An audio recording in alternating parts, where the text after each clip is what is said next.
I don't know how to pod this. I didn't see the movies. It's a pod. It's just a pod. And I've listened to so many pods before in very many ways. It's just one more.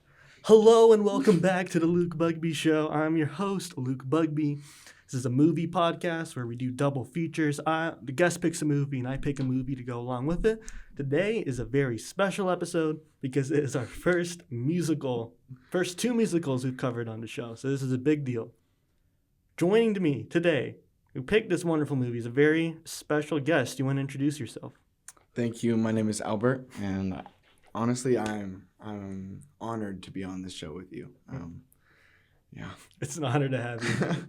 I feel like you're one of the people I've talked to movies about the most, just like with the most in general over the years. I've showed you like a lot of stuff, and we've watched a lot of things together, so it feels like this one is kind of inevitable, you know? No, yeah. And then this movie, we've talked about it many times, and you even got to see it, in person like that, but we'll get to that later. Yeah. This is a big deal episode. Yeah. I hope y'all are ready, because this one's about to be lit. All right. I was gonna say, do you have like a soundboard? Do you have? No, we ain't that expensive, man. Yeah. This is just a Luke Bugbee Show, better. All right. But so the first movie that we're gonna be talking about is Jesus Christ Superstar, specifically the version from 1973, directed by Norman Jewison, starring Ted Neely, Carl Anderson, Yvonne Elliman, and Barry Dennen. This will be a spoiler discussion because I think everyone knows how the Bible goes. Of course. It's hard to spoil. Albert, why did he pick Jesus Christ Superstar? This, hands down, out of my 19 years of life, is my favorite musical. Yeah. Back in the day, when my dad first introduced, I saw the movie first, I used to put it on every day. They actually had to hide the movie from me because I used to play it so often. Yeah. That and Phantom of the Opera, but Jesus Christ Superstar really had, an actual. It resonated with me. Mm-hmm. It was catchy. Mm-hmm. Yeah. But yeah, that's why I picked it. So you're an Andrew Lloyd Webber guy because that's the same. Mm-hmm. This is. I'm not as big on some of his other musicals, but this one is the one that always really resonated with me. Mm-hmm. This is like by far my favorite Andrew Lloyd Webber. I'm tempted to call it my favorite musical too. I don't think it's my favorite musical movie. I think part of the mystique around this whole thing is I don't think there's one definitive version of it. Okay. Like you need to take something from all of them to make it a perfect Jesus Christ Superstar, in my personal opinion. But this is a wonderful adaptation of it. I'm much more familiar with the show as like a musical rather than this specific movie. I've only seen it like just a handful of times really. Mm-hmm. But I'm really excited to be talking about it with you because I know how much this movie means to you. Typically when we're talking about a movie on the show, it's a little bit like unstructured, unorganized. We're talking about our thoughts, characters, specific moments that mean like a lot to us. But because it's a musical and there's such a clear-cut way to talk about it, I thought we could just kind of go song by song. Perfect. And see where that takes us. Okay. So, first off, we're going to have the overture. Right. Immediate highlight of the film for me, getting off the bus, all the characters. What does that scene mean to you? The production, the whole movie, when you see it, it looks like maybe it had a budget of like a sandwich, but it shows that people are getting together to create this because it's going through the week long of the Passion of the Christ, told through Judas's eyes. Mm-hmm. But when the first scene you see where it's shot and you see the bus of people and they're all getting out and you get a glimpse of kind of who they are before they actually portray who they're ready to portray. And I really like that, especially when I'm trying to remember before it gets to the first song, really, It shows them getting Jesus ready. It shows all of them getting ready, and it's chaotic at first. And the beginning, it's suspenseful because you really get to, it drives you into what you're about to watch. Yeah. Just the way the music itself comes in, like just a simple guitar at first, slowly adding more and more and more before it starts stripping stuff away, ultimately culminating in like the actual scene of our Jesus character. It's such an inspired choice to have the actors come out first really as themselves before like almost getting into character. There's another movie that did this recently and I also thought was very successful called Annette. With Adam Driver. He was the lead in it. If you ever want to see an Adam Driver-led musical, it's really weird. But it starts out with them like as the actors talking about them getting ready to be in the musical. And I think this achieves something similarly without any spoken dialogue. It's just kind of incredible. It immediately tells you how the movie is going to work, the type of music you're going to see. Works perfectly as an overture, but also as an artistic piece. Oh, yeah, and the guitar. Oh, my gosh. So that overture immediately leads to Heaven Under Minds, performed by Judas. It's really an incredible like first real song. Yes. What do you think about that one? That might be hands down one of the best songs in the whole musical, the whole movie. Judas, it starts out where he says, "My mind is clearer now." That will come back, but he believes in Jesus. The whole song is him believing in Jesus, but not really understanding the whole Messiah and the whole him seeing himself as God. And because Judas, you think of him as, oh, he's a sinner, he's the devil, or he betrayed God, he betrayed Jesus, and whatever you believe, there's no real character to him in the Bible. The only verses that are really spoken between Judas and Jesus are just back and forth, really.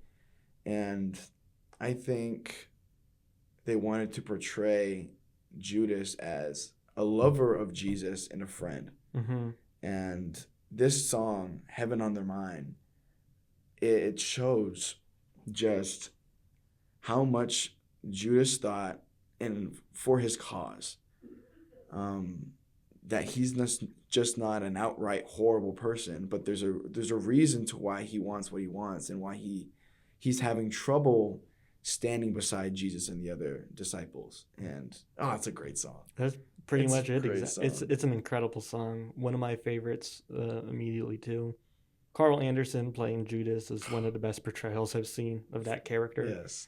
Realizing that this is going to be a very special adaptation of it and being able to use actual cameras and utilizing the medium of cinema to portray this musical, I think happens pretty early on when you get kind of a closer shot of him doing a thumbs down.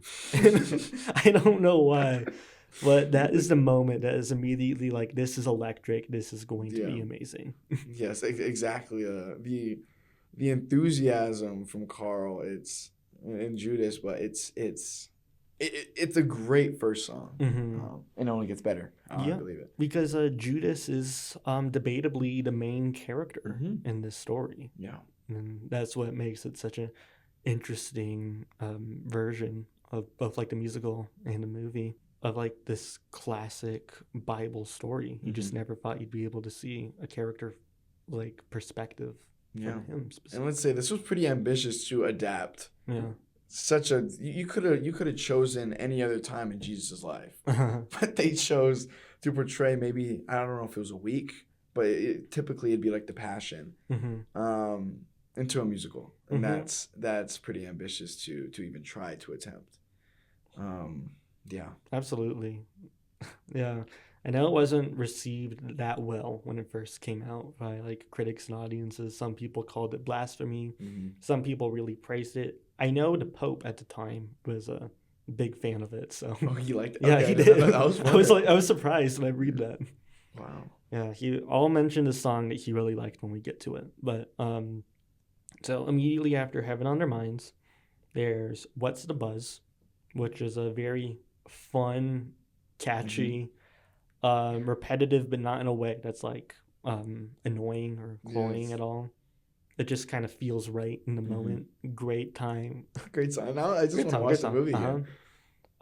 Ted Neely is Jesus. Yes, Ted Neely. This is probably my favorite Jesus I've seen.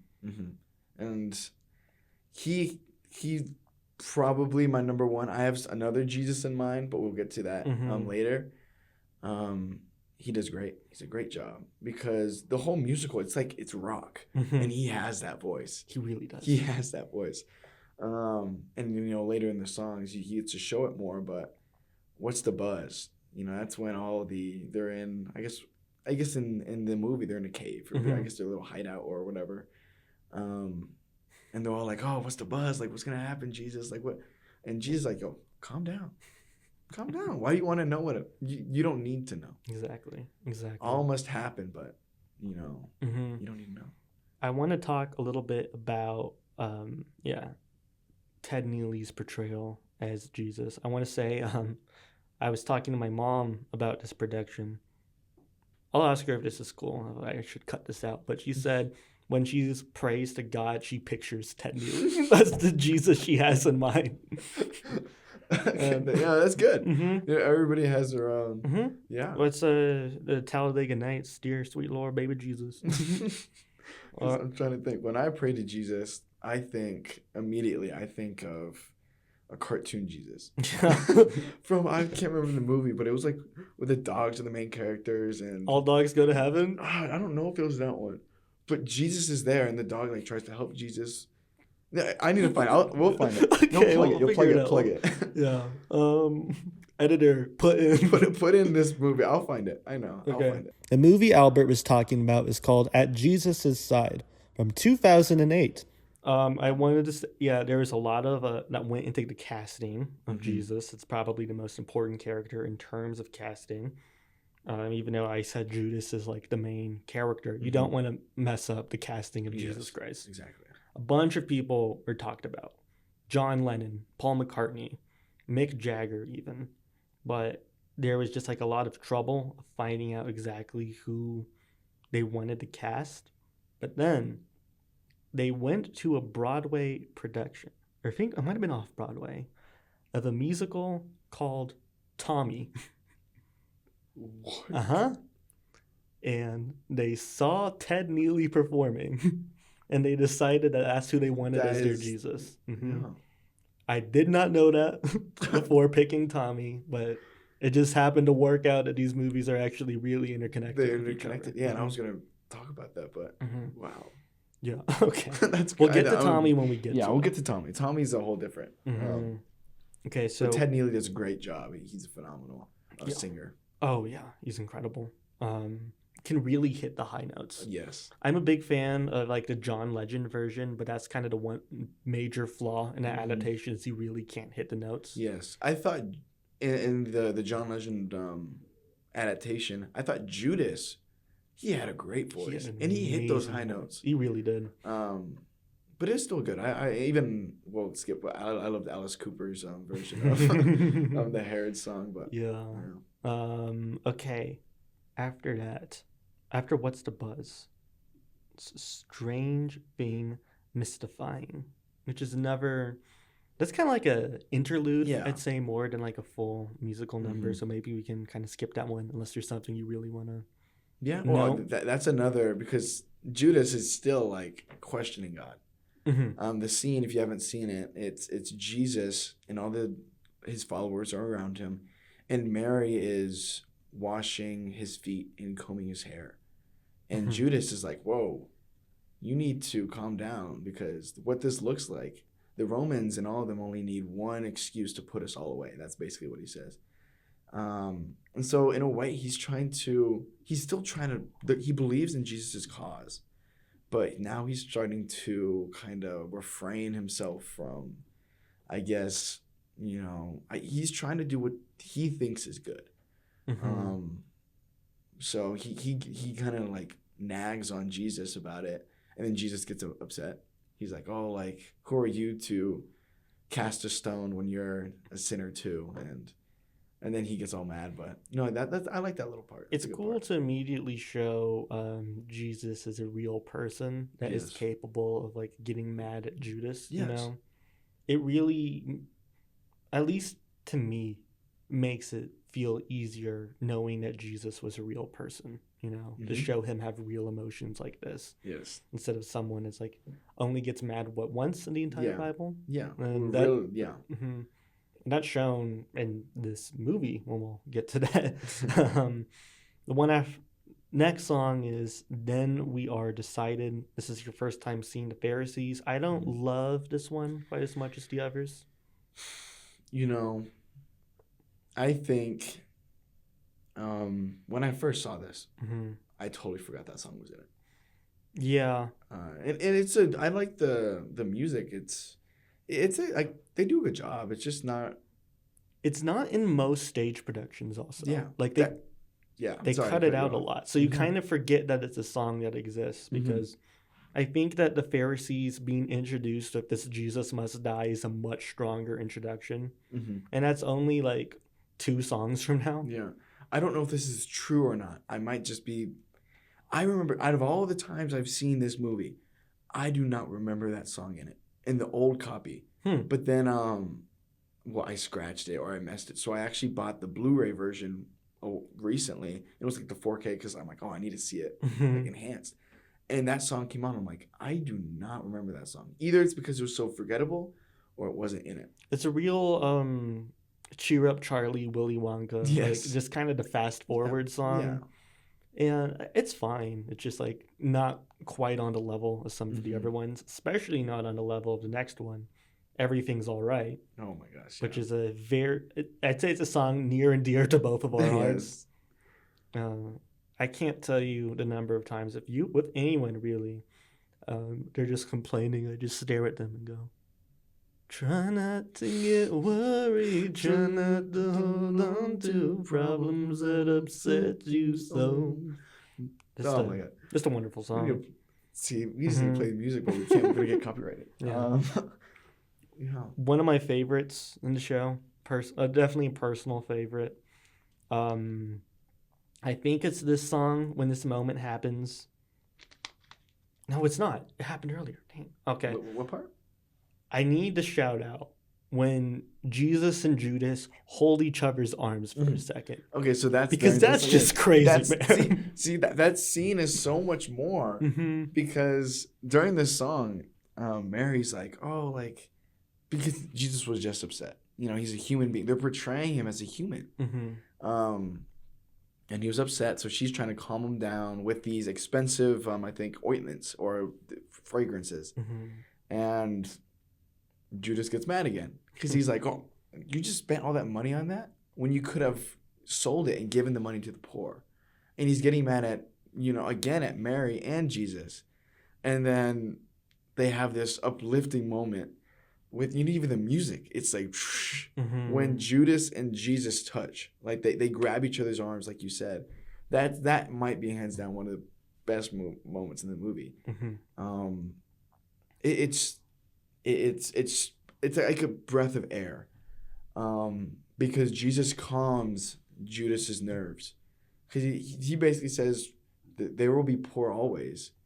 You can help whoever you're able to help, but be with me while I'm here, because I'm not going to be here for a long time.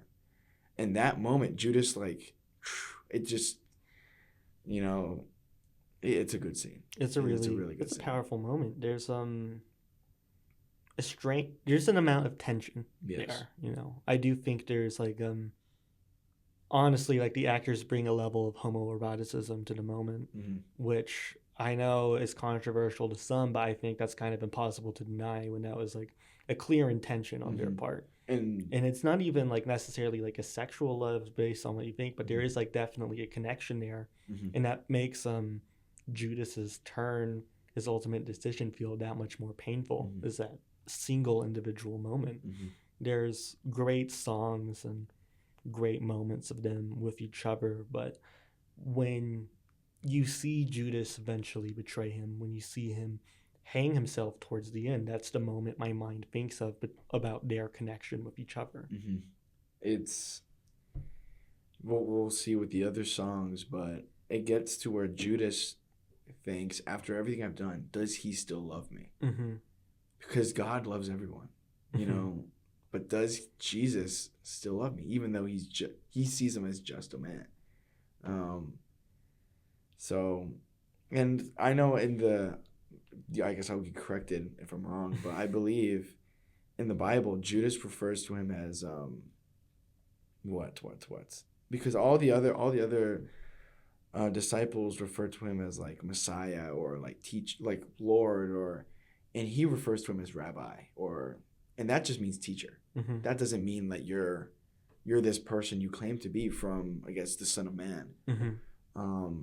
Because it builds off from that from the movie, because it shows Judas' trouble between not believing that Jesus is who he says he is, that he's just a man. And we'll get into that with another song, but yeah, that's just a great scene with the connection they have. Yeah, it is one of the best moments in a movie, and like I said earlier, one of the advantages of this actually being a film and cinema itself is you can't, when you're watching a production of it, it's wonderful and it's great. I love the musical, but you can't view things that intimately. Yes. You can't have the close-up.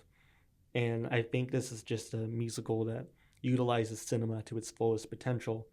There's also the overlapping editing on these sequences where you have like the arms on top of Judas on top of Jesus, which is a moment that gives me goosebumps. Dude, that's every time I watch it. There are several moments in this movie that really bring that emotion out of me. Norman Jewison, R.I.P., one of our great film directors from that time.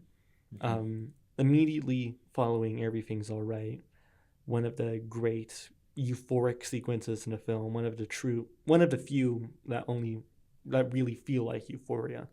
You have one of the darker moments, at least in the first half, this Jesus must die, from the perspective of the Pharisees. A lengthier version than Then We Are Decided, which is why I don't really feel like we need that song, and why I understand most productions cut it out. Yeah. Because this Jesus Must Die is a banger.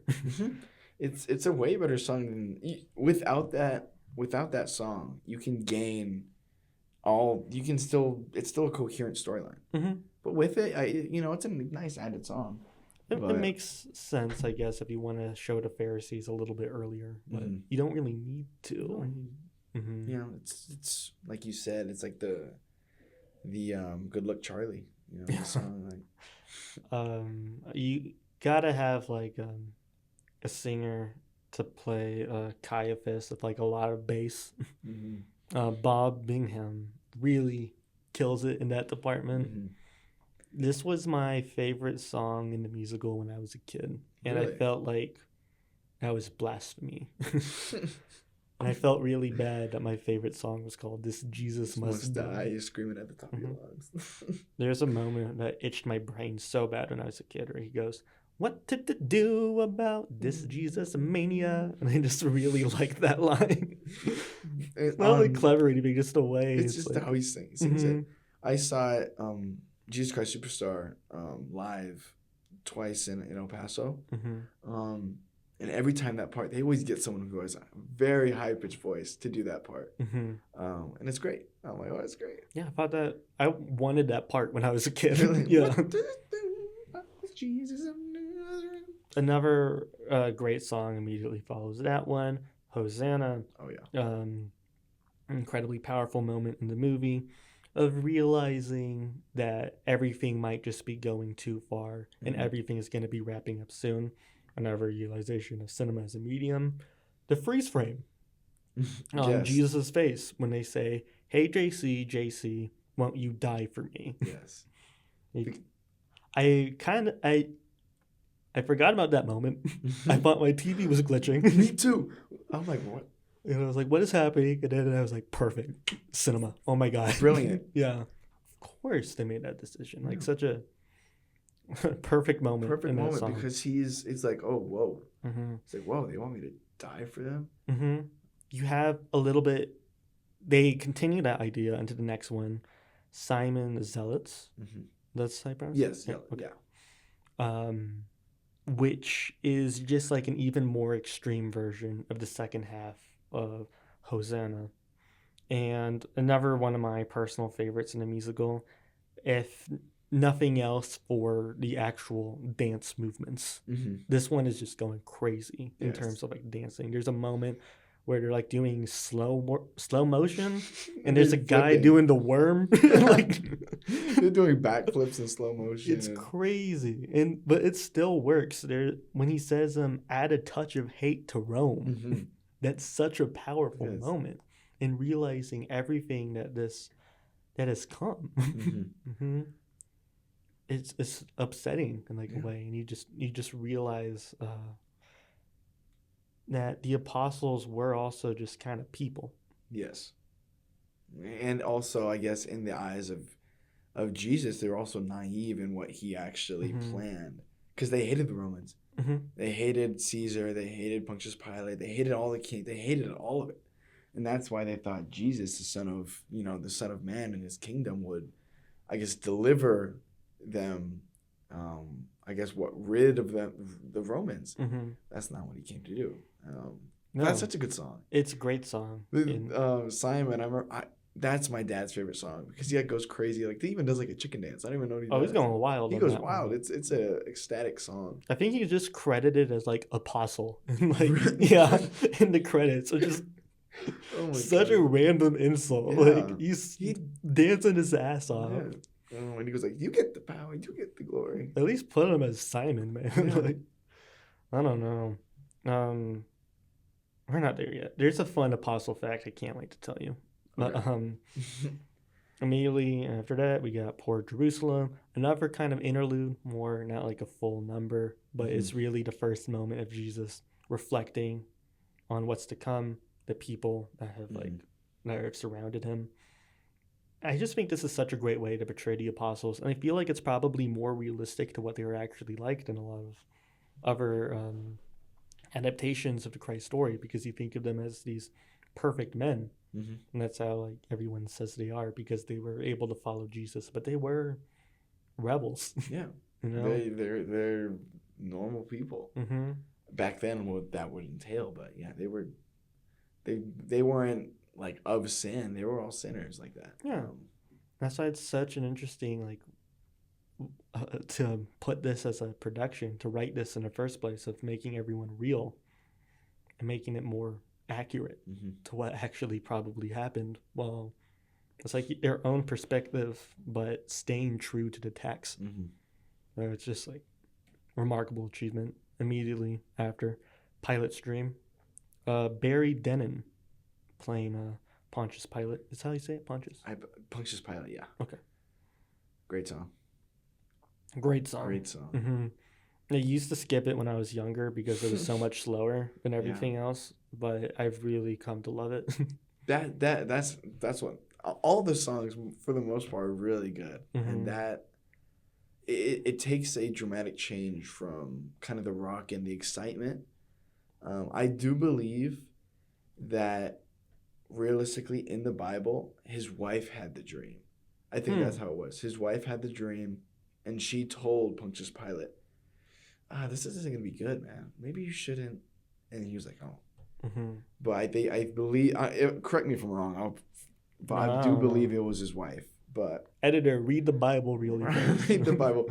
I believe, if I'm wrong, my bad. But I could have sworn it was his wife. Yeah, you can. It's okay. You can just say stuff on the show. There's no. Yeah. I'm not gonna look it up. There's no consequences. This is fact right now. But that's such a good part.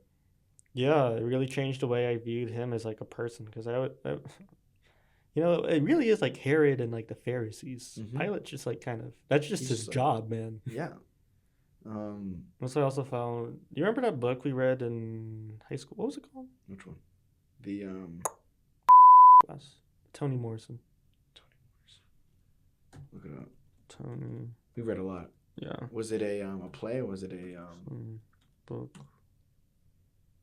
No, it was a book. Song of Solomon. Oh, Song of Solomon. Okay. I really like that one, and the thing I remember about that book mainly is that there is a positive character named Pilate. Yes. and it's teaching you about like how not to believe in everything. That's like totally off topic. Yeah. I just like that book. I remember being in the group discussion. I actually read the book, Mm-hmm. and I get called, or someone asked some outlandish question, and I'm like, oh, it's okay. I don't really know the answer, but I'm not gonna get called. Mm-hmm. And then nobody raises their hand, and then picks on me to answer this question. I had no clue, and I was just looking. I'm like, oh, are we serious? Out of all the people in this classroom, could pick Josh. Sorry, he didn't read them. Yeah, I felt like I was the only person that read the book in that class. I had fun in those discussions because I was the only one that read the book. I also remember I was the only one that was willing to call 1984 kind of gay in terms of like because everyone was dancing around it. Said like, oh, Winston had a close relationship with whatever that guy's name was, and I said. Yeah, that's kind of. I think everyone is too scared to say it, so I'm gonna just say it. That's literally what I said. Like, thank you, and yo, bleep that name. They don't need to know. They don't need to know. Just for context, we were not in the same class. We were not in the same class. Yeah. Mm-hmm. Okay, the temple. Okay. Great moment. Another great scene. Another expert use of repetition without it ever feeling overlong or too annoying. You almost wish that the scene would go on longer with how like catchy it is, but realistically, it's probably the perfect amount. I noticed this time that he, while he's knocking over all of the tables, one of the things he knocks over is just modern Israeli postcards. I thought that was interesting. Yes. I never noticed that. He grabs I think a rifle and starts banging on the tables with it. Yeah, they're selling machine guns. Yeah, there's it's a more modern kind of view of the movie. There's even like jets that show up. Yeah. There's tanks. Yeah, even tanks show up. And tank tops. That's another. Like hippies are in there. Yeah. It's all the Roman guards are wearing camo pants and purple tank tops. And I don't know what to tell you, but it works. Yeah, it was like, oh yeah. Like every time there's like a piece of like equipment, I'm like, yeah. Yeah, wow. I don't know. I know it wasn't around then, but that just feels right for this movie. Yeah. You know? Because I mean it's a rock opera. Yeah. Yeah, I'd include like some modern stuff. But they have like the electric guitar. They should have a machine gun too. Yeah. I don't know. It just makes sense to me. It makes sense, yeah. And then right after that, well, it's part of the temple is like one big song. You have all of the, what would the right word be? Lepers? Yes. They're coming at him asking to be healed. It grows too overwhelming for him. That's one of the few problems I have with the movie in terms of like changes that I don't like totally vibe with. Is in the movie he shouts, "Leave me alone," and I've always preferred when he shouts, "Heal yourself." I feel like that's a little more powerful. But if you grew up with "Leave me alone," that's, you know. Because then I know when they do it in person, they do change some words. With the leopards and the beggars and you know like the homeless, you know I always, that's one of the scenes I skipped as a kid. I would skip that one because I just didn't like that one. It was weird to me as a kid. You watch it again. I was really into that one. Yeah, I really like that one. I'm like, oh, I usually skip that one, and actually, I would skip the one where he's knocking over tables and everyone. So just really that whole little chunk.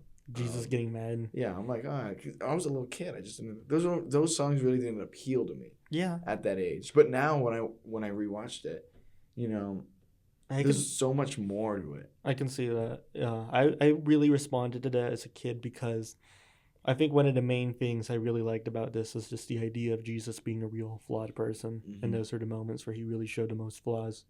I believe him destroying the temple is something that appears in the actual Bible. Yes, it's because that's a church, or like you said, a temple, and they're doing like what. Realistically, it was like a flea market outside of it, and just hagglers and all these other. And he was like, "What are you doing? This is my house, and you're doing this like inside and outside of it." So that's why he gets upset and starts destroying everything. And in this scene, you see Judas like, "Whoa, whoa, maybe we're stepping too far now. Or this is too far before you can turn back." But that's how Jesus felt. Like, what are you doing? This is my house of. This is supposed to be a house of prayer. Mm-hmm. That is probably also the single most impressive note hit in the movie. That is just crazy. Yeah. I'm like, this is that's just the thing with Ted, man. Like, dude, he was. No one else can really hit that. No, he was impressive. It's borderline impossible. Because he was, he's saying I was gonna say normally, but like at a normal tone, like with your normal voice. But then he has the vocal range to exceed the limit. And he can just turn it on. Yeah, he turns it on. It doesn't. The thing is, it doesn't look like he can. No, it doesn't. It does not. Like, he just has this voice all of a sudden. You're just so surprised. It feels like it comes out of nowhere. Like, you're with the characters in it. And, like, this feels so unbelievable that you're watching him, like, kind of lash out like this. And holding the fact that he can hit that note until that moment makes it all that more powerful. Yeah. Man. It makes sense that they picked him for Jesus, man. Okay. As you can tell, if you listen to the first 20 seconds of this episode, I'm a fan of the next song. I Don't Know How to Love Him. Yes. That's a good song. That's like second. That's like number 2. It's one of the most perfect songs in the whole movie. Sorry. There's just something about the way the lyrics fit over top the music. Because I know Tim Rice did the lyrics, Andrew Lloyd Webber did the music. They fit together really well most of the time, but that is just one where it feels like completely harmonious with each other. And like it just matches, like they were on exact same tempo and like level. It works. It is a beautiful song for Mary. I mentioned it earlier. That was the one the Pope really loved. Is this that song? one? Yeah, yes. That one. Because I don't know how to love him. You have to kind of, it's like a dichotomy. You have to kind of split it apart because she's saying, you love your son. You birthed this person. You love him. You care for him. You raised him. But how can you truly love a God? She's like, if he truly is who he says he is, how can I love a God? And what would that be if a God loved me? And it's that back and forth. Oh, it's a good song. It's a really good song. That's one of my dad's favorites too. I believe they released that one as a single first. I think. Really? Yeah. That makes sense, actually. Because it was the most fleshed out, and it was. Man, that's a good song. It's one of the ones that can probably stand on its own out of this entire movie. Not that these other ones can't, but just the way it's meant to be taken in. You can listen to that song individually, really. Song after that, what is it? Damned for All Time, Blood Money. Okay, there's an easy comp to what that song sounds like when you hear it for the first time. I don't know what came first, but like the Batman theme is like kind of unavoidable to talk about with the because this is where in the movie this is where the tanks are. Yeah, and the jets, right? Yes. So it starts like Judas, he's running, he's walking, and then tanks appear behind him, and then he starts running. And then it's a really. I mean, there's like some modern stuff throughout, but seeing just like full on tanks coming in really does like conjure up the idea like something big is coming, and everything is going to be different forever. Exactly. And just even with the instrumentals and the way Judas sings, it captures the urgency and of the matter that Judas was like, okay, Jesus is fed up, man. Jesus is like he's gone too far. He just like the whole song "Damn for All Time." He just hopes that him doing this, like I guess, selling out Jesus where he would be at in the Garden of Gethsemane. He wouldn't be damned for all time. And being able to experience this from Judas's perspective, it really does make a lot more sense why he does what he does. And even though it's wrong because of like just what the Bible is and all of its stories, you really do have an understanding and a sympathy for Judas throughout this whole piece. The way the music cuts out to just that low, was it cello and bass? It's incredibly powerful. The chorus coming in, the "Well done, Judas." Yeah, and that will come back too. Yeah. And it's like they planned it, and I love when it comes back full circle. It's like it's like poetry. It Poetry, rhymes. yeah, it rhymes.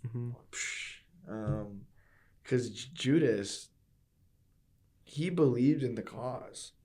He just believed that Jesus went too far, and I guess claiming that he is God. Yeah, and when the Pharisees and the high priest, they offered him, the money, he was like, "Oh, I'm not gonna take your money." He's like, "Oh, it's just don't think of it as a payment. Think of it as just a fee, nothing more." Because he could give it to the poor. He could do so much with this money, so much good with this money. That's how they got him. Especially after seeing what he believes of Jesus and Mary wasting. Yeah. Like, he believed. The thing is, he's a flawed character. He was human. They made him human. Where he's not all bad. He just wanted to, attack, and help people a different way than Jesus did. Without realizing what would actually come of it. Leading right into the Last Supper. Confrontation between Jesus and Judas. Yes. Jesus saying he knows what he did. The kiss. Yes. Is portrayed him with a kiss. Very intimate, very real, very emotional. More so than most productions I've seen of this show. Just because it's allowed to be. How close the camera is on their faces when it happens. It really makes you take a step back. The music is just so powerful, them going back and forth at each other, Jesus and Judas. Even Jesus talking to Peter at certain points about Peter's ultimate betrayal. And just the chorus coming back of the "Look at all my trials and tribulations" from the apostles works incredibly well. And they're all sad after Jesus got upset at Judas. They're all sad. The freeze frame. Well, kind of freeze frame. Yeah, they just when they pause in real life. Yeah. To the Last Supper picture. It could read as corny, but it's really. I think it works really well. Yeah. Dude, I do not remember that happening until I rewatched it. It works so well. It's insane. I love also just Jesus and Judas calling each other Christ and Judas in the modern terms, Yeah. I think that's just such a fun inclusion that kind of foreshadows what these characters or people mean to each other throughout time and history, and being able to see and understand that this is all what was supposed to happen.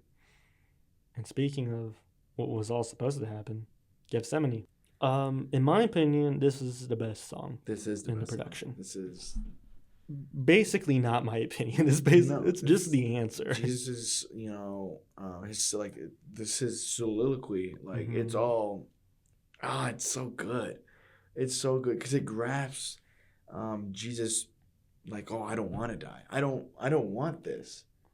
Why does it have to be him? Yes, that's exactly what he's asking himself. Why me? Why do I have to follow through with this plan that, his father put him up to? And him knowing exactly what's going to happen as you cut back and forth between him singing and the paintings of him at the cross is just unbelievable. Really. That part actually scared me as a kid, man. It was because it was just dun dun dun dun dun dun. And it was just showing all the paintings of him just being crucified, and it's genuinely devastating, incredibly emotional. I saw the live performance of this of Cynthia Erivo singing this song. It was unbelievable. There was I believe 6-minute standing ovation after she performed it. It was insane. I've never been somewhere that electric before in terms of a performance. And I always think the song is about to end a little bit before it does, but I'm so happy it doesn't. It doesn't, because it kind of calms down and then it comes back even stronger. Even stronger, man. It's one of the great songs in musical history, in my opinion. And then he holds the high note. Oh, it's so impressive. Yeah. It's unbelievable. That is hands down the best song in the whole. Yeah. Yes. Oh, it's not even like that close. It's, you know, I've seen other, I don't know who it was, but it might have been because when the actual album was dropped, because the album was released before the actual. It was like a concept album. Concept album, yeah. The original Jesus, I believe I saw his live version of it, and he's like crying while singing it to me. And I'm like, what? He does a great job. Yeah, I kind of like there not being tears in this stuff. Really? Yeah, I think it adds like a power to it. Okay. It's just so emotional. Straight into the arrest. Yes. Taking from previously, what's the buzz? Tell me what's happening. Realizing everything that's happening. Jesus just telling everyone that they need to put away. You just, you know, it's all gonna happen. Everyone interviewing him as he's like on his way. It's so painful. I remember, the John Legend one. I've seen that one many times. It's they have like, they're carrying like a camera crew and they're holding microphones. They have like a boom mic at one point, and I think that works really well. But it's humiliating. Yeah. Incredibly humiliating. I'm trying to remember what one of what do they say? I think they say, what would you say is your big mistake? Because they're just bombarding him. Tell me, Christ, how you feel tonight. Yeah. Do you plan to put up a fight? Yeah. It's good. It's really good. It's good. This is a good movie. Really. I'm just surprised. How can you come up with that? It's amazing, though. Okay. Peter's Denial. This song always stuck out to me as a kid because I was kind of confused. Like, oh, it's like Peter, one of the main characters in this. I always thought that he should have had a bit more of a presence in the first half. Before this kind of little... Yeah, I guess I still sort of believe that, but I also don't know where that would be. Because that's where you even figure out he is Peter. Yeah. You don't even... He's just like a guy in the beginning. I guess that's like kind of closer to what it sort of felt like. Actor Philip Tubus. And he was the apostle I wanted to save some commentary about because this was the actor's first movie that he's ever been in. Really? And he later would go on to star in over 200 pornographic films. He is a porn star, this actor. You know that? I think the silence says, man, like, that's great. That man, Peter. Yeah, the man who plays Peter, he's a porn star. His name in the industry is Paul Thomas, and I was very surprised to learn that. I was doing like little deep dives on all the actors, and I was like, "What is?" You're like, "Are you sure this is the right guy?" Oh, shit.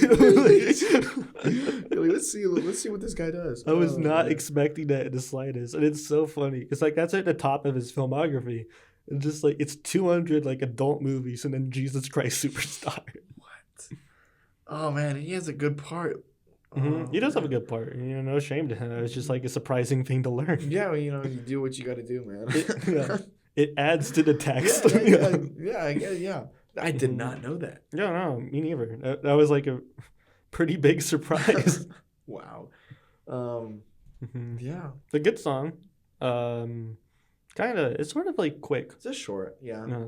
It's funny that like Peter has like a whole song to himself, but it's also like a minute long. Yeah, that's his only little place to shine. That's good. It works. Yeah, because when he denies Jesus, they correlate as Peter and Judas as being polar opposites, but they both betrayed Jesus, and they show how Peter reforms himself and then becomes like a rock for the church, and then Judas eventually doesn't and then kills himself. So they're apparently supposed to be I guess opposites in that way. That makes sense. I think I don't know. Pilate and Christ, song after that. Pilate meaning Jesus for the first time. Obviously, Pilate is just kind of tearing shit up in this song. It's really powerful seeing him. It would be powerful if you hadn't seen him up to this point, but it makes it even better having that more somber song reflecting of him like really understanding what's about to happen, reflecting on it and still acting in this way. not necessarily because he wants to, but you do get like a little bit of idea that he does get some thrill out of acting this way. Although later on, not in this song necessarily, but he is like really wants to make sure this is actually what people want. You know? Instead of, Like, I mean, it makes sense, you know? Because it's literally his job. Yeah, he is. Yeah. It's interesting because when you have Pilate's dream and you get to this part, he's acting totally different. You know, now he has his game face on. He's, you know, accusing Jesus. He's asking him, like, who? You're a king? You're telling me this guy, this small man, this guy's a king. Where's your kingdom?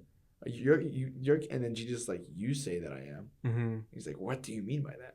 You know, what? Yeah. Do you mean by that? Yeah, you see him just like so sad in the previous song, and then he just comes out and drops like 60. You know, it's just, it's wild to see him. Like Jesus is like rage baiting him. He's not. He's just like sitting there. It's like, you not answer. Yeah. But if you want to talk about the god of rage bait, next song. Oh my god. Probably the single funniest cut in the movie. Is you get from that like kind of gravitas, like epic confrontation between Pilate and Jesus, just straight to Herod's dumbass face. This is my favorite. You know, it might not be the best. Yeah. This is my personal favorite song. That I can see that. Yeah. I can really see that. There's a moment of him. It's cut into a bunch of his like people around him, and they're the last guy. He goes. Look, and that's just that's just the funniest to me. It's the last guy. They're all going. The guy on the piano is It's so over the top, and I know this song doesn't work as well for some people. I'll acknowledge that. It's a really hard song to nail because like you can't give too much and you can't give too little.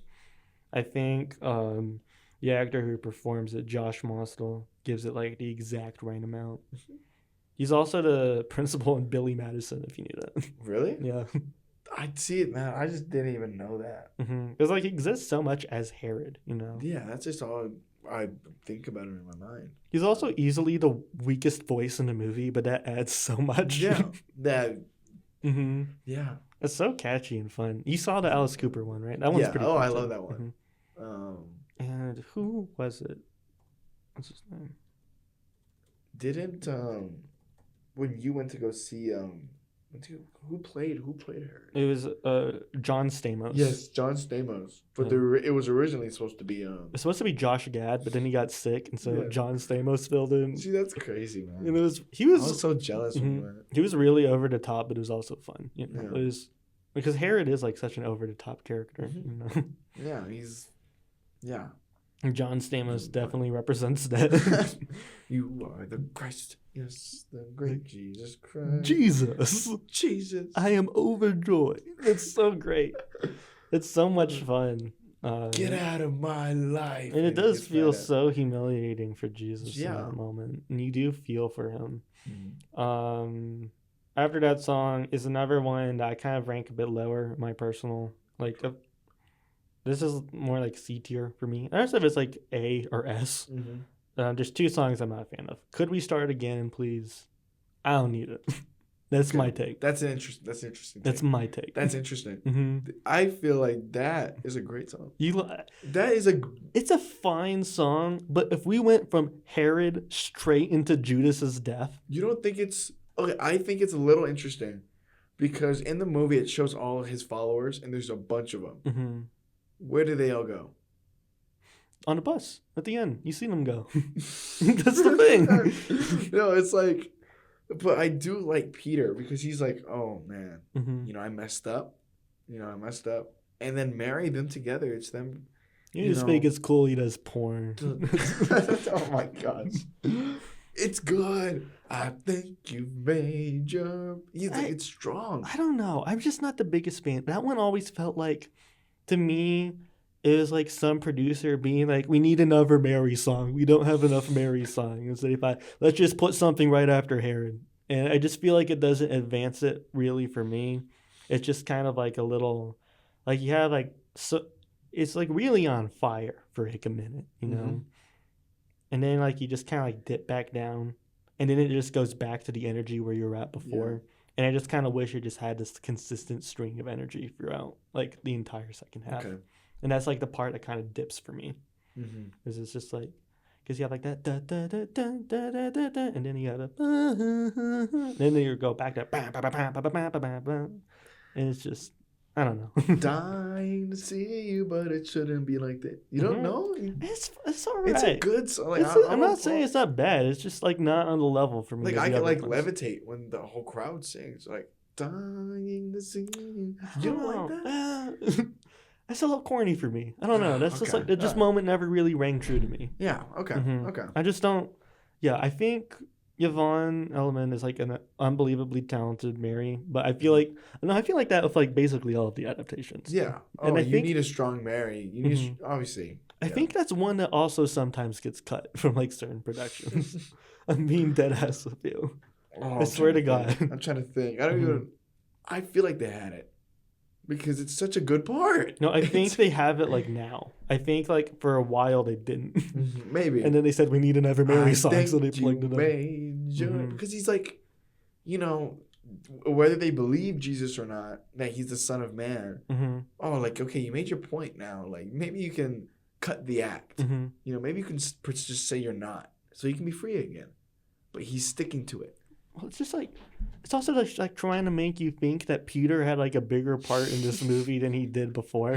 You wouldn't even have known like, it was Peter. You wouldn't have. It's just like he's not in it for like the entire first half, and then he gets like 2 songs almost back to back. And now he's like a character. And now it's like, is Peter like fourth build in this movie? Yes.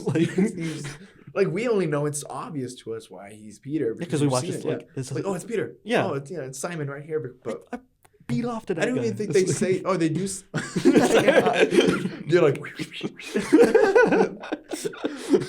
Oh my gosh! I bet people have actually done that. I bet. Yeah, of course they have. I bet people haven't realized it now. It's the thing. Like there's people that have probably seen both, and there's like there's some like dad watching it on Easter. It's like watching it. It's just, oh wait, I can't say anything. I can't say anything. I can't say where I know. I have I have this information inside me, but no one can ever know. And so that's why we're giving you permission. If you recognize Paul Thomas, sound off, you know. Yeah. Tell your loved ones. Do your research, man. Do your research. So yeah, that song's all right. I like it. Okay. I get your argument, but it's just not, I don't know. I don't love it. But I do love. Well, I don't love. You know what? Let me rephrase that. Judas's death is a very powerful number, reincorporating previous elements of motifs from your previous numbers. Seeing the body like that, dude. I kind of figured that they wouldn't show it, you know. But not only do they show it, they get multiple angles. Yes, and they zoom out. They're like, wait, we need to go back in and get at this angle. I watched that as a kid, and I do not remember that scene going on for so long. Because even the background, so long. Do you think like your parents like fast forwarded or something, or you just like maybe you blocked it out or something? Maybe I blocked it. I do not remember it going on that long. Because I remember him showing it real quick.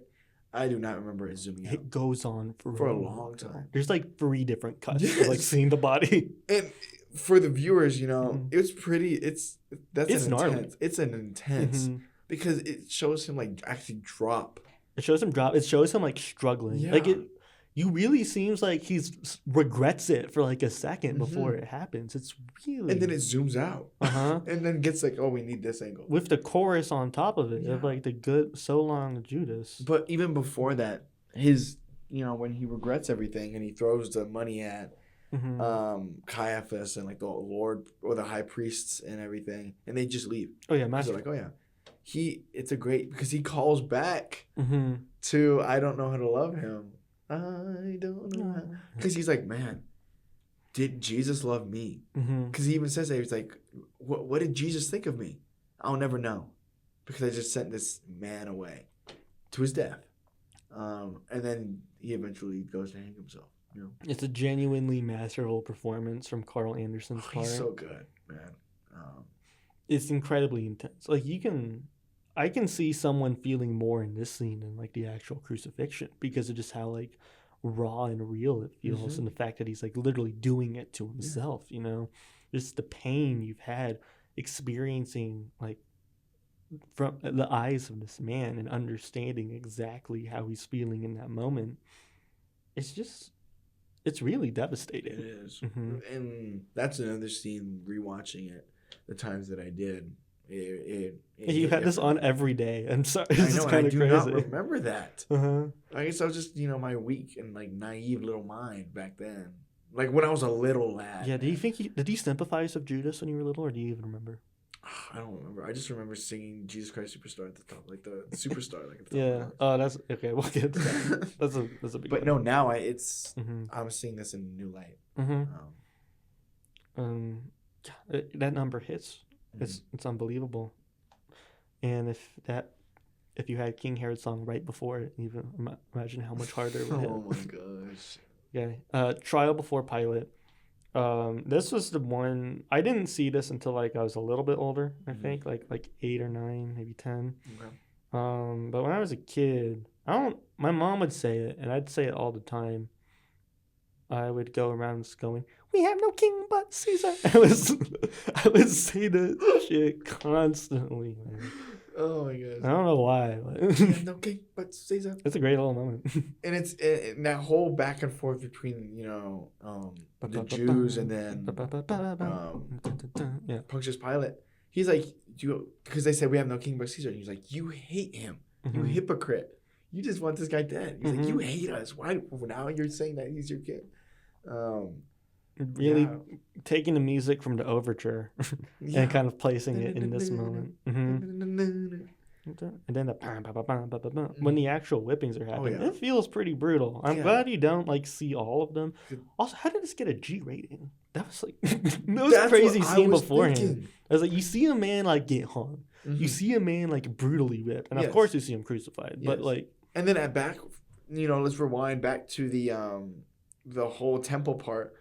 There's people like erotic dancers there. Yeah. And they're like shaking. I'm like, dude, that's great. Yeah, I was allowed to watch this multiple times. Yeah, the lepers is like pretty distressing too. Like when you're a kid. They talked about like intense subjects. Well, there's a song in it called "This Jesus Must Die," and it's rated G. They were cooking in the 70s, man. I'm not even complaining. I'm just like pointing it out. Yeah. Like that's crazy. That's great. And the song when they're counting like 21. 22, and it gets more intense. The instruments get louder, and it's a good song. The MPAA used to be like so much cooler back then. It's like now you get like it's so stupid that like you get a rated R for like swearing, because there's nothing in like, I don't know, one battle could like realistically be rated like PG-13 if you just took out like the swearing. It's so dumb. I hate the MPAA. But this is some pretty gnarly stuff for a kid to see. Yes. This song specifically. Yeah, I guess thankfully they don't show like every whipping, but it still does feel brutal when it like freeze frames on like the middle of a whip. I was like, dude, they're actually hitting him. Yeah, it really looked like it looked like they're hitting him. And they slowed it down. 21. They slowed it down to like tell you, yeah, we're hitting. Yeah, we're doing it. Yeah, don't worry, we're actually doing it. I'm like, okay. Because they must have put like paint at the end of the whip, because every time they hit his back, unless they edited it, for it, like the scarring and the actual blood. But maybe you need to watch that scene like more closely, because it feels like flawless when it's happening. Yeah. I'm not even like thinking about like the filmmaking elements of it really. I'm just like so totally locked into like what's happening. It doesn't even feel like song. It just feels like it's actually happening. Yeah. I think right around like Judas's death, that's when that mode kind of kicks in. But then it all comes back for Superstar, which is what's next, and what feels like the most song in like the entire thing. And I respect them for showing that Judas in heaven. Yes, I think it's an amazing decision. And he comes down on the cross. It's incredibly emotional. The lights in that scene are going crazy. Yeah. His outfit with like, it's so cool. God, man. Man. And in the version I saw, you could see it was clear. I'm like, oh my gosh. I need to pick up the 4K's out already. Yeah, I need to pick it up. Yeah. That's just a wild song. If you said that Herod's song is your favorite, but Gethsemane is the best, this song is my favorite. Yeah. This is like close second. Like this is like I listened to this song a lot. Yeah. Mm-hmm. Just the instrumental, the bum, when the brass comes in, it's a ba ba bum, ba ba bum, ba ba bum, ba ba bum, ba ba bum. It's just unbelievable stuff. But taking all of that, which does feel like a genuine, like kind of euphoric celebration of Christ, but then cutting it back and forth in between him with the cross, going to like crucify himself. Going to the mound. And, Dude, like it's a good song. It's incredible. And if you listen to it, like really, you go through the lyrics. Judas is like, oh yeah, like, what? He's still criticizing Jesus, even still, because he's like, what does he say?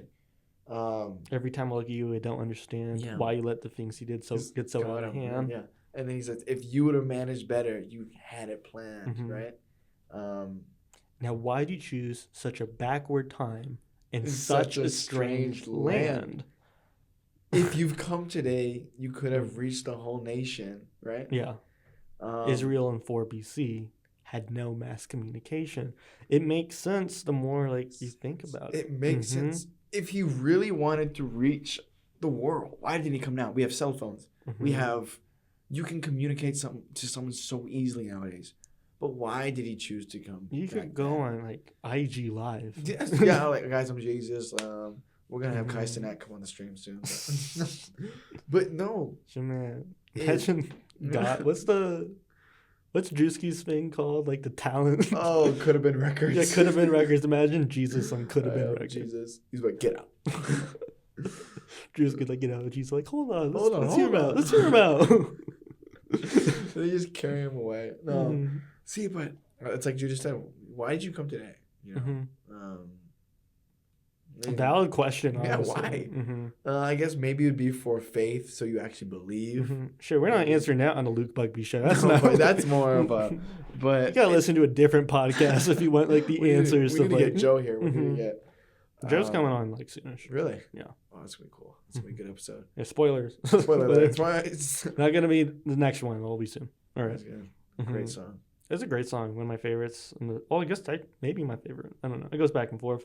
Crucifixion. It's a tough scene. It's a tough scene in every iteration. Him just saying, "Father, forgive them." They don't know what they're doing. It's brutal. It's sad. Seeing them all get back on the bus except him is such a powerful moment that shouldn't realistically be as powerful as it is. And what seeing them get back in the bus and what really is beautiful to me is that obviously Jesus didn't get back on the bus, but Judas did. He's the last one on the bus. And just him staring out at them. And then with the and it zooms out and it shows the sunset. Yeah. Or the sunrise. I can't remember which one it was. And then no music over the credits. It's just completely silent. Yeah. And I think some people are like, even if it's like thematically relevant, there should at least be a song in the credits during a musical. And I'm like, no, man. They don't need to. You really don't need it. It's full Michelle Hanukkah. It's like complete silence over the credits. It works so well.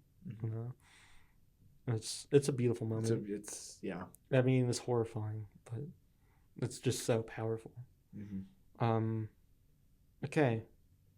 There's something. I'm doing a Luke Bugbee Show first right now. One of the things of the Luke Bugbee Show is that I have a list prepared for every movie, or at least I try to. Sometimes I don't have one, and you're just going to have to deal with it. Okay. Today, I don't have a list because I want us to make one live on air of our top 5 songs, like collectively. Okay. if we can agree on it. Oh yeah. So I have the song list right here. Hopefully this is interesting to listen to. We're gonna try. I think we gotta have Gethsemane on here, right? Yes, I think that's number one. Let's think. I'm trying to think of all the songs. Number 2 has to be. You have to have Superstar. Superstar, yeah. That's probably number 2. Yeah. Well, let's just come up with the 5 first, and then we'll think of the right order for it. Let's think. Because I think I really want to include. I don't know how to love him. I Need Heaven on Their Mind, right? That's the first song. I need that one on there. I don't think Herod's song. I don't think that really can live up to it. It can't. It's a fun song. It'd be a fun number 5. Let's think. We can like put that in like a yellow card. Like maybe we can think about it. Yeah. What else? Pilot's Dream. We can. Okay. I'm gonna like make one section that's labeled lock. Okay. And like one that like we'll think about it. You know. And this is in. Can we agree on these 3 being locks? Yeah, that's locked. Okay. So that's 1, 2, 3. Okay. Thinking about Pilot's Dream. The 3 being Gethsemane, Superstar, and I Don't Know How to Love Them. Those are firmly in. Pilot's Dream is going to be a think about. What the hell? Okay, there we go. And Herod. That was also going to be think about it. Heaven on Their Minds. I think I can put in think about because there's a lot of good songs. Yes, put that on think about. Let me think. Okay. The other one I want to offer up a Simon Zealots. Yes. I think. Okay. I want to put it on to think about it because I think that's one of the best moments in the movie cinematically with like all the dance. With all the dance. But we can argue about whether or not we want it as the song in there because that's like kind of the. Because we need 2 more songs. Okay. Yeah, I like that. I like that idea. I'm trying to think of another one. I got them all right here if you want to. Okay. The Last Supper. We can do the Last Supper maybe. Let's think. Damn. Hosanna's good. I feel like Simon and Zealots kind of covers like similar ground. Does Jesus Must Die maybe? Yeah. If we're so bold. I feel like Jesus must die. No, I think like if the Pilots, Herod, and This Jesus Must Die, realistically one of them won't make it. And I don't think we need This Jesus Must Die. Unless you think we need it. No, I don't think because I do like that song. And I know I'm betraying younger me. We can put everything song. Yeah, I was about to say, we can't forget that one. Trying to get like, sorry if this sounds a lot weirder. It's like different from before, or a lot closer to the mics right now. Yeah, I'm like leaning over. What's the Buzz is good. I don't know if we need it in the top 5. I don't think we really need it. It's a good song, but it's not. Definitely. I don't think it can't compare to. You can't put What the Buzz next to Jesus Christ Superstar. No, it's a good song. Superstar. Yeah. It's like a fun. Everything's all right. Have that. Jesus Must Die. Hosanna. We don't need that. Poor Jerusalem. Probably not. I can argue for the Temple. I think the Temple's really good. Okay. Yeah, I like the Temple. The thing I like about the Temple is also it's kind of like 2 songs in one. Yeah, it's a 2-song in one. Yeah. That's just like bang for your buck right there. Do you have that in like the number 5? It can be like it's number 5, number 6. Number 5, number 6. Yeah. I Don't Know How to Love Him. It's in Damned for All Time. Blood Money. That's another 2 for. Blood Money, yeah. But I don't know. Do we need it? Last Supper. Could We Start Again is a good song, but I don't know. No, it's not good. Yes, it is a good song, but we won't. Is it top 5? Like, would it be in your top 5? It's a good song. Would it be in your top 5? I don't know. Okay, let's keep going. Okay. The Last Supper. I think we have to have We can put that. I'll put that one. And oh my God, we have so many to think about. You'll read them all off, okay. And then we'll. Gethsemane.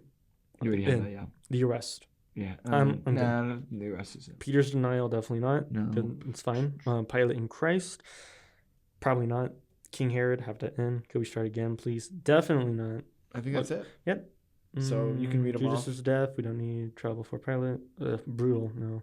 Crucifixion. It's like not even like if you're top 5 scenes maybe. Yeah. That's not what this is.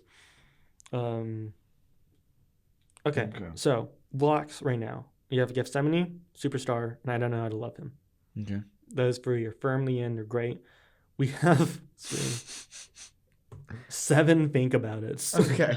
So we need to narrow this down to 2. But we have like some room to work. Okay, yeah. Pilots. That's his dream. Okay. Yeah, Pilot's Dream. Heaven Undermined. Simon Zealots. Everything's Alright.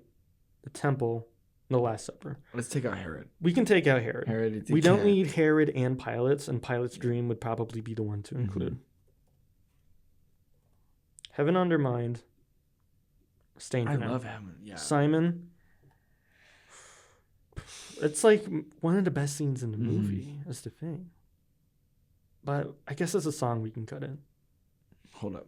Let's see. You know what? I'm gonna cut. I think I want to cut the Temple. Yeah, cut the Temple. I cut the Temple. That was a stupid. Yeah. Simon is really good. Dude, you can't. These are. Pilot's Dream is such a good song. The Last Supper. I'm trying to think. Is the Last Supper song really good? The Last Supper song, or is it just good because of the acting and the I think I like it, but I also think it's weirdly in a similar ground of Gethsemane. And I don't think we need that song necessarily. I think when you think of Gethsemane, you're obviously going to think of that. Yeah, because like that one leads right into Gethsemane. Yeah. So I think we can take out Last Supper. Yeah. These other ones are like kind of operating. I guess we could take out, if we want to have like a Mary Magdalene song, we can maybe take out Everything's Alright. But it's also so good. It's the thing. I love that moment between Jesus and Judas. But I think... And the way the music all comes together in that one is one of the most satisfying. Okay, I'm going to keep that for a minute. I kind of... Would he be... I kind of want to cut Pilot's Dream. Cut Pilot's Dream. Cut Pilot's Dream. I like that song. It's a good song. I don't need it. Heaven Undermined, Simon, Everything's Alright. I think I might... Okay, I think we should keep Simon. Because I think... Okay, wait, is that what you said we were about to cut? I was thinking the last two we put Heaven on their mind, and then Everything's Alright. Okay, you want me to tell you why I was thinking we should keep Simon? Why? Is because we have Superstar and we have I Don't Know How to Love Him. So we already have a Judas song and we have a Mary Magdalene song. And we don't have like an Apostle song. You're right. It's a good song. I think I'm carrying on to Everything's Alright just for that scene. I really like it better than the whole song? Is it? The whole song is so good. Yeah. Because like that's the scene we reference that medley like so many times. So like, you have to keep it. When I went to like see it live, one of the main T-shirts they had, I'm wearing a T-shirt for it right now actually, but one of them they had like 2 designs there, like the basic Jesus Christ Superstar and Try Not to Get Worried. Everything's Alright. So if that song is like so integral to the show that they had to make one of 2 merch designs about it, I feel like they should keep it that one. You know what? Honorable mention. Honorable mention to Heaven on the Mind. We can do Heaven on the Mind. Yeah, we can do that. This is our list. Yeah. Okay. Because it's not going to make the top. Maybe it's top 6. If we're doing top 10, it'll be on there. Oh yeah, for sure. If we did top 10, there's a bunch of stuff that'd be on there. I would argue for like this Jesus Must Die for top 10 personally. You should. I gave that up pretty easily. If you let me have Jesus Must Die on there, I would have let you take. Could we start again, please? Really? Oh yeah. I really. It's a good song, but Jesus, could we start again? Please? What to do about this Jesus mania? How do we deal with the corporate? And it like his bass with it. Yeah, I don't even. Like I know. Oh, is that the one? Is that where they tap? Is that what they do? He is dangerous. Yes, that's that one. That one's so good. And, like the people outside. Like, oh, gentlemen. Like he just goes solo at the beginning. Problem. Okay, we got our 5. We need to order. All right, so let's say. Okay, Gethsemane. That's number 1. Can we agree on that? Yes. Okay. Okay, I think. All right, so Simon. That's gonna be 5. I think. Okay, yeah. Are you cool with that? Yeah, I'm cool with that. Okay. Everything's Alright. We were arguing, since I was the other one we were arguing for, that kind of has to be number 4. I think that's it. Okay. You think that's it? I don't know. Everything's Alright. What you gonna put? Are you thinking of switching Superstar? I'm thinking of switching Superstar, and I Don't Know How to Love Him. Just from like a list making perspective, I think it looks kind of weird if we have 2 Mary Magdalene songs in a row. And I think I Don't Know How to Love Him is the song that stands the best on its own. Yes, David Ruth says. It just works so perfectly. Mm-hmm. And I think Superstar is a perfect song in the context of the movie, in the show. But I Don't Know How to Love Him is such just like a straightforward, perfect banger and a perfect ballad. You know what? I can't even argue with that.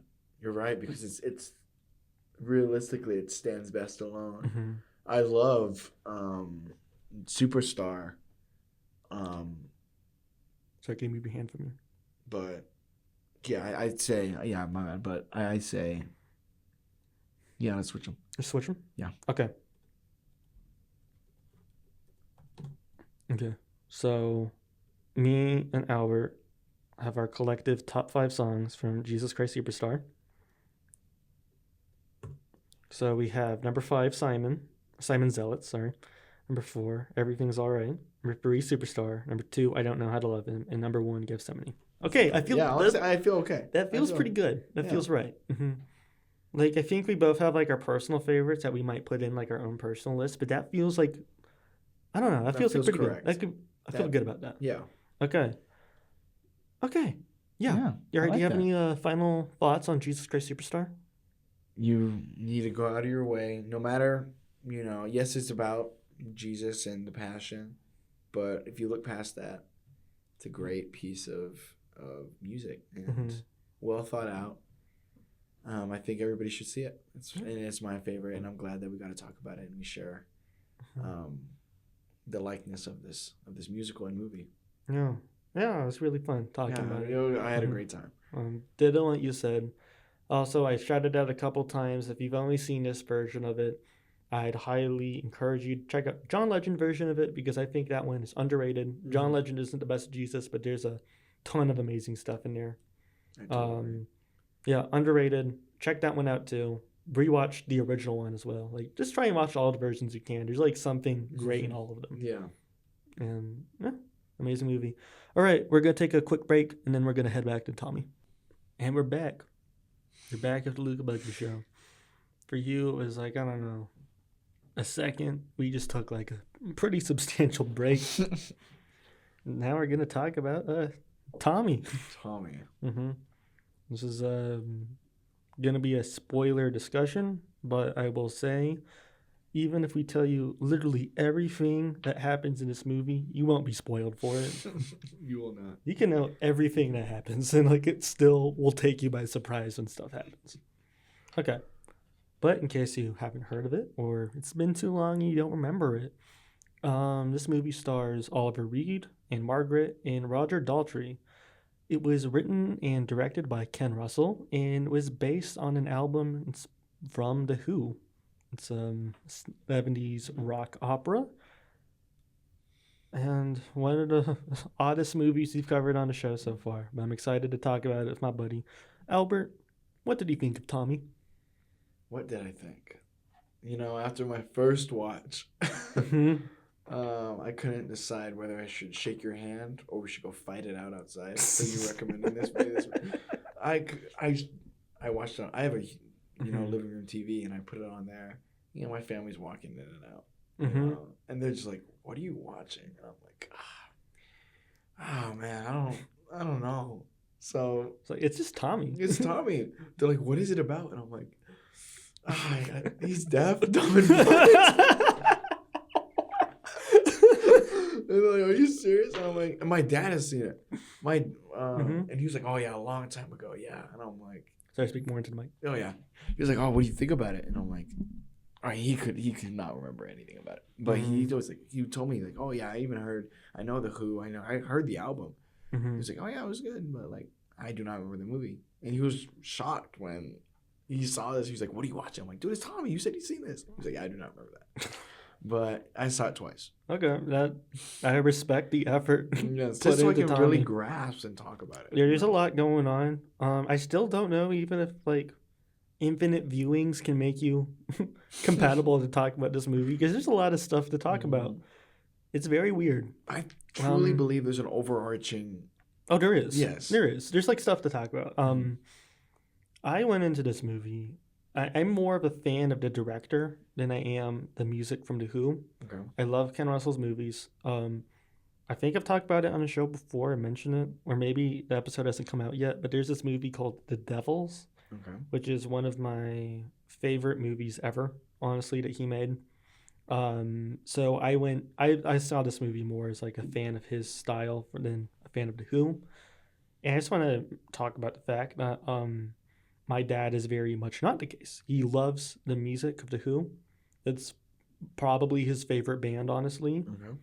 And he hates this movie so much. I watched it again with him last night. He was so mad. He's like, they're butchering it.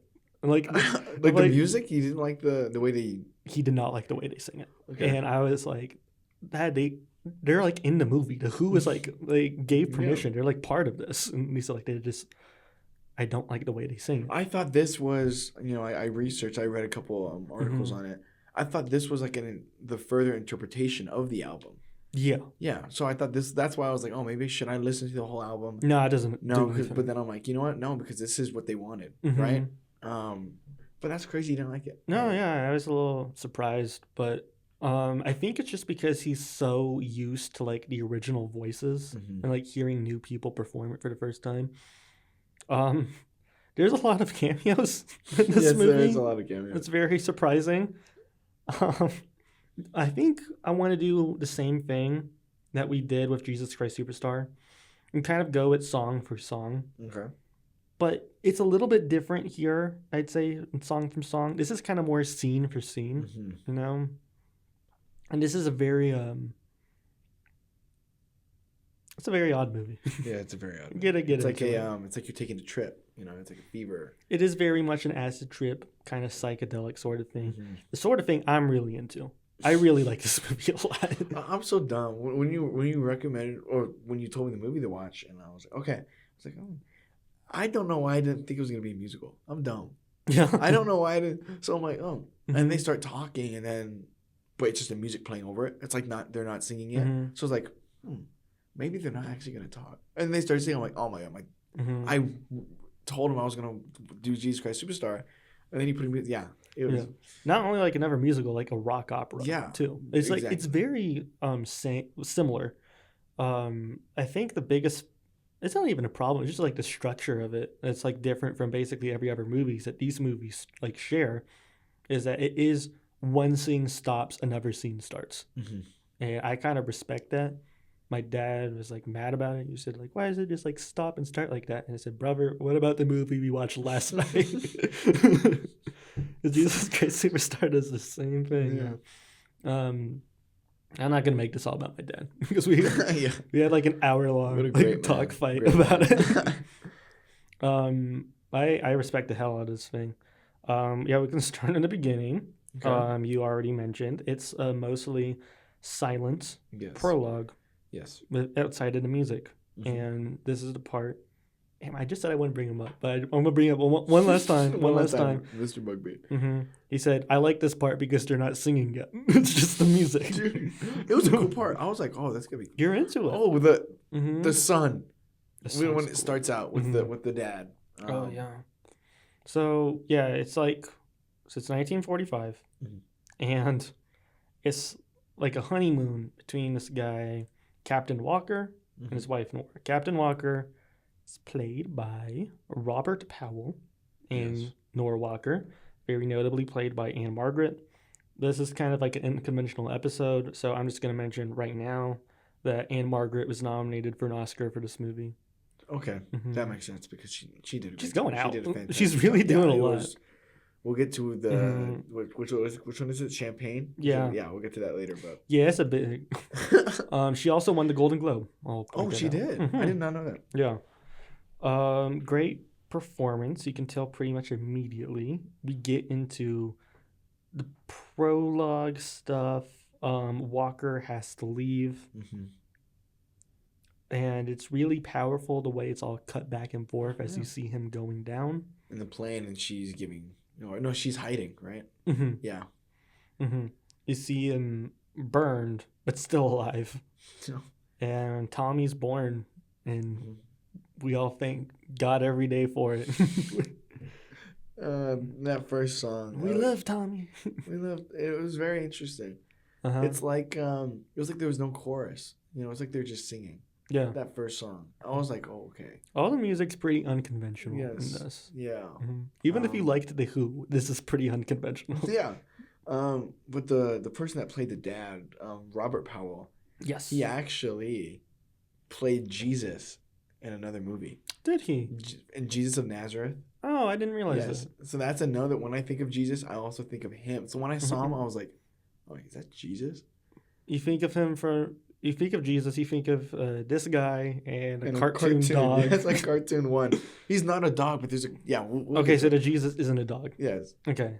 Are you sure it's not all dogs go to heaven? No, I don't think so. You remember that one? Yeah, I do. I remember that one, but this is like Jesus going through his daily life, but you're going through the eyes of a dog, and he's like helping Jesus out. I guess. Okay. Gotta add that to the watch list when we figure out what it is. You're gonna say it's horrible. Robert Powell, he was with Jesus, so I thought that also correlated to, Jesus Christ Superstar. I think the way you picked this movie, it was great, mirroring Jesus Christ Superstar. Yeah. I could see similarities. There's a lot of, in terms of like the style of like music or like rock opera, the time it was made, and kind of the idea of like worship as a concept, and how that power is like goes to one's head, but also like doesn't. But more to like, okay, you know what? We'll get into it. Yeah. It's a very interesting movie. Yeah. The music sometimes isn't sung like exceptionally. I'll say that's probably like the big problem with it. But the director of the movie notably said that he was attached to the project because of what it was about. He doesn't even like rock music, is what the director said. He didn't write the music. That was their job. His job was to tell the story of this man. And that's why I connect to this movie, and that's why I like it. Okay. So Tommy's born. Yes. 5 years later, he's a little boy, very cute little boy. He has like he has beady eyes. Yeah, he's a little kid. Man. He looks like an American Girl doll. He's a happy kid at that time. He's a very happy kid when you see him. When we're first introduced to like 5-year-old Tommy, and we're then introduced to Uncle Frank, who is a fascinating contradiction as a character and a performance, because he is both the worst singer and has maybe the best screen presence. Yes. He was. So, okay. This is where I first got confused. Okay. He's the uncle. He's not. Why do they call him that? They just call him that. I don't know. She was like, oh, yeah, I'm your uncle. I'm like... He's not, though. And then you see further, I'm like, what is happening? So then I started thinking, what side? Is he related on the mom's side? Is he related on the dad's side? But then, yeah. No, he's just a guy. They just call him... dude? Yeah, okay. They just call him Uncle Frank. So they get to this happy camp, or what is it? The holiday camp. Holiday camp. Bernie's Holiday Camp. Bernie's That's the name of the song. Yeah. Because he's Uncle Bernie, even though he's not his uncle. And yeah, shenanigans ensue from there. You pretty much get tapped in immediately that there's something between these two, but Tommy doesn't quite know it. Yes. And like the movie's kind of winking at you, or it's like we know there's something in between here, but we're not. Because he's being overly friendly, like he's stepping in. He's a little too happy. Yeah. He's very. I think it's a great sleazebag performance. I think it's amongst the sleaziest of the 1970s. I mean, it is. Yeah, he's sleazy, man. Yeah, I'm trying to think of the scene when they're singing about the holiday camp, and then what they do, like the who has the best legs. Do you know what I'm talking about? Yeah. I'm like, what? And you just see his legs at the end; they're all hairy. And then he steps out, and he's like, "We have a winner!" And then he points to the mom. I'm like, okay. And then he starts describing the legs. She's like, "Oh, if you could touch them, right?" Oh, I forgot about that. It's pretty weird. Yeah. So around this point, you start to get kind of, you have like a little bit more of an idea of what this movie's gonna be, I'd say, but you don't know still where it's going, and you're open up to the possibility of anything happening. But you are kind of like, okay, I kind of figured this movie out. I know what it's gonna be. I'm going to adjust myself right now, and I don't know if there's going to be that much more surprises going forward. Exactly. surprises galore. A lot of there is a lot. Including the fact that we once again jump like a year. Oh, they're all dreaming of the future. We're now on a new song. 1951 / What About the Boy is the title of the song. Yeah. And tragedy strikes. Turns out Captain Walker is still alive. Yeah. And after being gone for, 5-6 years? Yeah. Yeah. And I kind of thought that this was like a vision Tommy was having. Of like his dad being alive. That's what I thought at first. I'm like, oh, he's not here, actually. And then you're like, oh, he is here. He actually is. And also, this is the first place where it really deviates from the original album, which I should point out, just for clarification, I have not listened to. Okay. I just know these things from numerous, just being in the game. Look, I got a lot on my plate, man. I can't listen. You can't listen. I can't listen to the full album. Tommy. But what happens in the original album is that the captain kills Frank. Okay. And so his dad is the one dad kills. The okay. And he does it without the mom knowing. And so in this version, the mom and Frank kill the captain together. Yes. In a very surprising scene. Yeah. And then that is the weird, because then they start yelling and screaming, but singing at the same time. And they're like, what about the boy? I'm like, what? He's like, what about the boy? And then, plot twist again, the boy is watching this entire time. He can see everything that was happening in the mirror, and he saw a man murdered right in front of him. And I was like, you didn't hear it, you didn't see it. Yeah. And he's yelling at this kid. And Tommy's just kind of... And Tommy's just... You can't see me because that's the podcast, but he's just straight faced. He's nothing phased, man. Yeah, well, he's very phased by it, but he's like... He goes back into like this sort of primitive like mind and mode. This sounds so dumb when I'm explaining it. It makes more sense when like you're watching it. Yes. That's why I'm saying it. Like, you can't spoil this because like it's not even about what it's about. It's just about watching it. Yeah. Like, well, no matter what we say, you're gonna be like, oh, that's kind of weird. You watch it, you're like, what? You're still gonna get that, What's Tommy even doing? You're like what? If I like, is he doing like a really long bit? You're like, oh no, he's actually just blind and deaf now. There's a moment early on I thought was fun. I think it's like a little bit of a mistake because there's a great scene where they're at like the fair, and Tommy is just like straight faced the entire time. Yes. But there's like a moment where you can see they think, or Tommy clearly thinks he's out of frame, and you can see him like smiling, and like the actor's really happy. Really? Yeah. Oh my god. There's like a brief second you can see him like really Tommy's alive. Tommy's happy. Well, I thought that was like intentional, so I was like, "Oh, Tommy's oh, never mind. That was just that's just Tommy." Yeah. Tommy, the actor, just got fucked up. But we next song. We can't entirely accurately convey how jarring each song is. It's weird because you think, like, obviously each song, like, there's an order.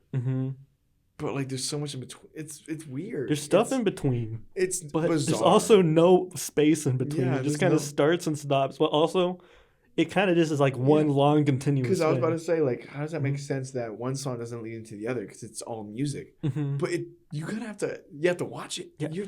I'm making it sound like it's really bad. It's not. It's really good. It's really interesting. It's like you said, interesting. It's bizarre. It's like, I really want to see this in like at like a movie theater at like midnight, like everyone's hooting and hollering. Maybe not during one scene, but we'll get to that scene.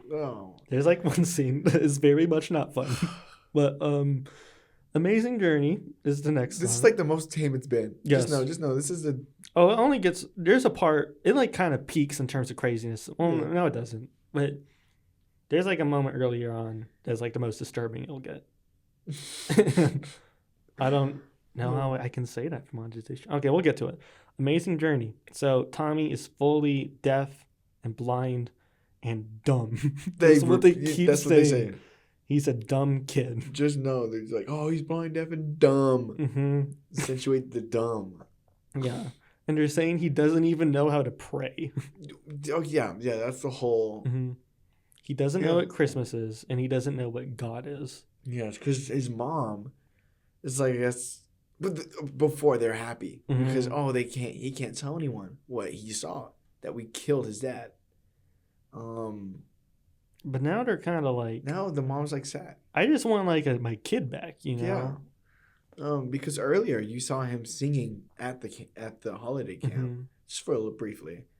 But now he's just straight-faced, not fazed by anything.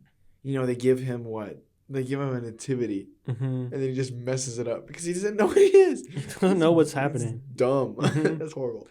No, that's like, wasn't dumb like a medical term? Yeah, for being, I think just... Yeah. No, I think just...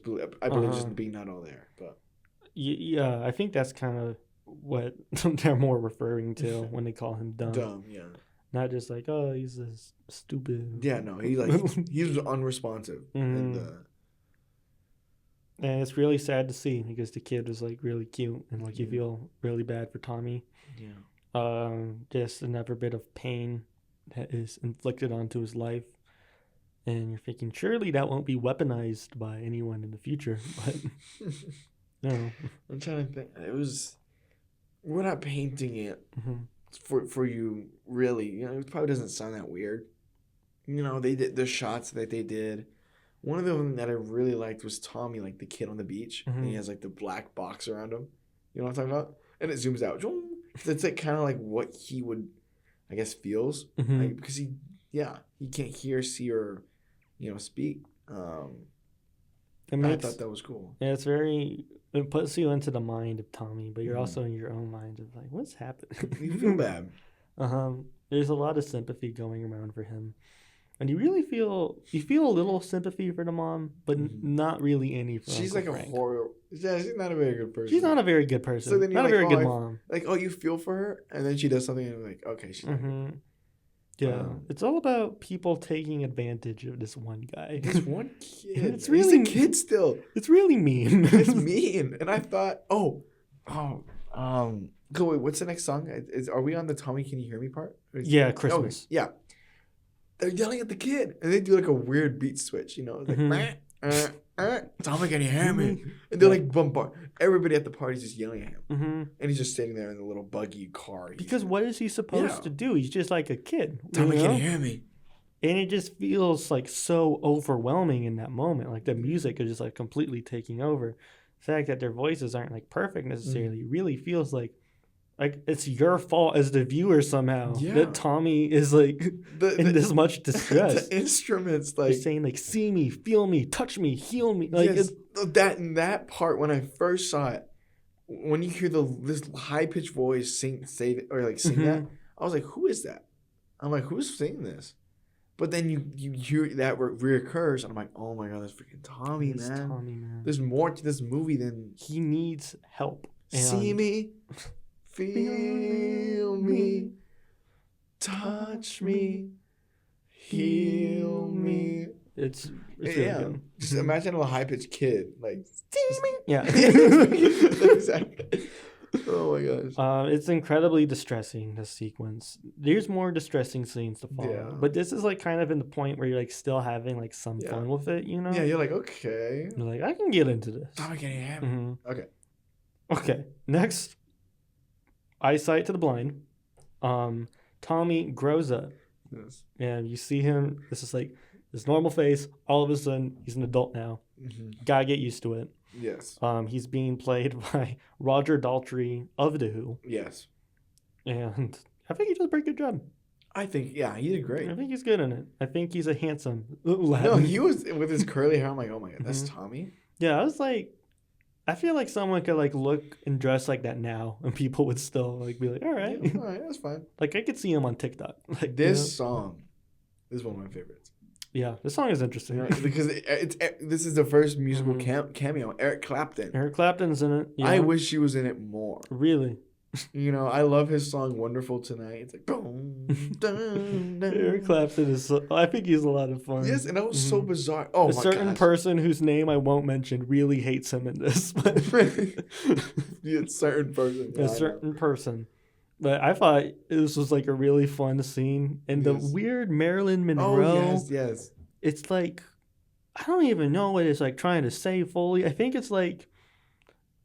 I mean, obviously, it's like something is worship and like trying to worship something. But I think it's just like the idea of pop culture and trying to attach yourself into like a community, but that community really failing you because that's not exactly what real life is. Like, I'm a movie guy, but I don't get like fulfillment, like spiritual fulfillment, like necessarily in terms of like worshiping like a specific movie, you know?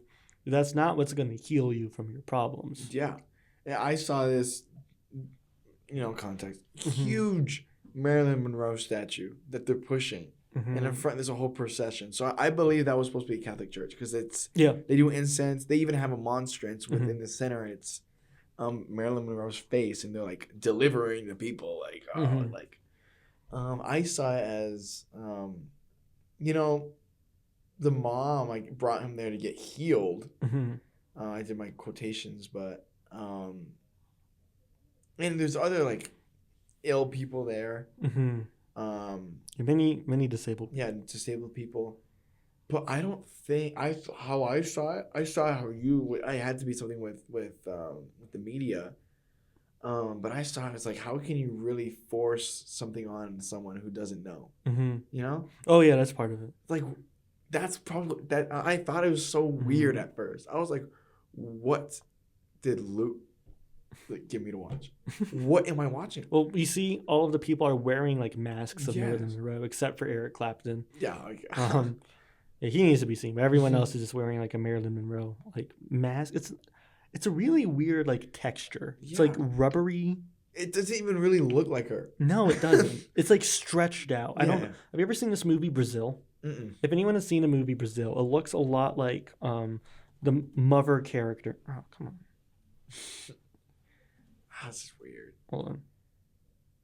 It looks a lot like the mother character from Brazil. Yeah, it does. If you haven't seen the movie, that's like the best way to like describe it. That's that terrifying. One especially. That's weird. It is incredibly bizarre to like look at. And yet that is like, it could be a metaphor for just like religion in general. Yeah. And not really being able to help Tommy in this moment. And claiming that it can. Like, I mean, like Jesus obviously like healed like all these people, but modern religion isn't especially exploitative, like kind of what do you call it? Like big church kind of. Mega church. Oh yeah, mega church. Like mega church. They're just taking your money. Yeah. Where they say they're gonna heal you, but you're actually not. That's what it really feels like. And like the Marilyn Monroe thing is like literally something that you give money towards. Yeah. And promising it's gonna heal you. Everyone is like wheelchaired up to like touch the statue, and it doesn't do anything. Like, oh, spoil that. You see the exact same people towards the end of the movie, and you realize like this didn't heal them. You know. Like when Tommy goes up actually to the huge statue, I don't even understand how big the statue was. The thing is, he's forced to do it. You know, because he can't see, but the mom's like pulling him towards it, and then he knocks it over, and it breaks. Because of course it would. It wasn't like real, you know. And how can he believe in something being forced to when he doesn't, I guess, know, you know. And then when that song came on, I was like, okay, well, that's Eric Clapton. But what am I watching? It's the image.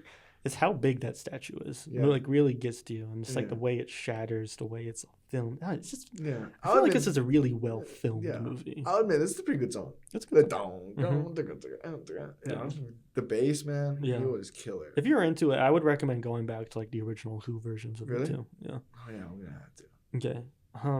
So you kind of get the idea that is the mom's like idea, like her version of trying to help out Tommy. That's her idea. Introducing him to religion, sort of pop culture. It doesn't really work for Tommy. So Uncle Frank says, like, I got an idea. This is horrible. I'm going to take him the Tina Turner, the Acid Queen. Okay. We're gonna talk about that first. Outside of the movie, they originally wanted Mick Jagger to be the Acid Queen. Really? Mm-hmm. And he was going to do it, but he said, if I'm gonna take on this part, I want to sing my own songs. And they said, what the no? What are you talking about? Of course not. Yeah.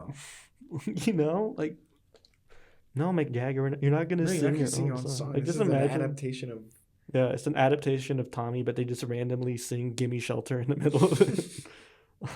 That's weird. Yeah, I did not know that. So instead, they get Tina Turner in a scene that, like, I can describe it for you right here, but brother, there's nothing like watching it. Mm-hmm. It's a nasty ass scene. It's a freaky scene. Mm-hmm. Like, you think freak? That's like freak time 10, man. Like, because she's like a sex worker that's also a gypsy. Yeah, it's a drug dealer. Yeah. She takes Tommy. She rides him first. That doesn't do anything because he's like, he's out of it. He doesn't even know what's happening. He gets thrown on the bed. This is horrible to say, but he's just there. Like, he can't do anything. Mm-hmm. He's just lying. He doesn't know what's happening. Yeah. Mm-hmm. And then you just see this like contraption that I know it's like it's a metaphor for like drugs and stuff. Yeah. It's not even a metaphor. It's like it is drugs. It's drugs. It's like this. It's this. Not cold. It's a coffin. Not really a coffin, but it's like a thing that. It's an Iron Man suit. Yeah, Iron Man. He turned to Iron Man. It's an Iron Man suit that's full of heroin needles. Yeah. That is just like gonna close in on him. And then just inject. Or just draws blood. Draws blood and then inject all the drugs into him. And it does that multiple times. And it's like, spinning and she's singing. He's smiling. Yeah. Like, he's digging it because, like, it's heroin and that feels good. Like, that's just, I'm sorry to the woke mob, but that's just an objective truth. And then don't do it, but, like, you're going to enjoy it. Like, and then while this is, like, so much is happening, Tina Turner's just going crazy. Tina Turner, she's yelling. She's like, he's like, I am the Acid Queen. I'm the gypsy, the Acid Queen. Mm-hmm. I'm like, what? And I'm like, well, you can't say that anymore. I'm also like, what the is that? What? And I'm watching it on my huge TV, and I'm like, what? Mm-hmm. Oh my gosh. What is happening right now? And then the drugs start going into him. I was like, oh, I get it. He's just doing drugs. He's just doing drugs. This is just how it feels. So you have Tina Turner scream singing. then, because it'd be spinning the cauldron or whatever he's in, the Iron Man, and then it'd open up. And then it shows him smiling. And he's smiling, like, but he has like a scar. He has scars, yeah. And then it closes again. And then it does it again. I'm the gypsy, Acid Queen. Opens up. Then it's, flower? Is it the flower one? When he has flowers or is he bleeding yet? I think that's like the flower one. Yeah. Like the flowers and the blood coming out. And it's all up. I think. And then it closes again. Tina Turner's still going.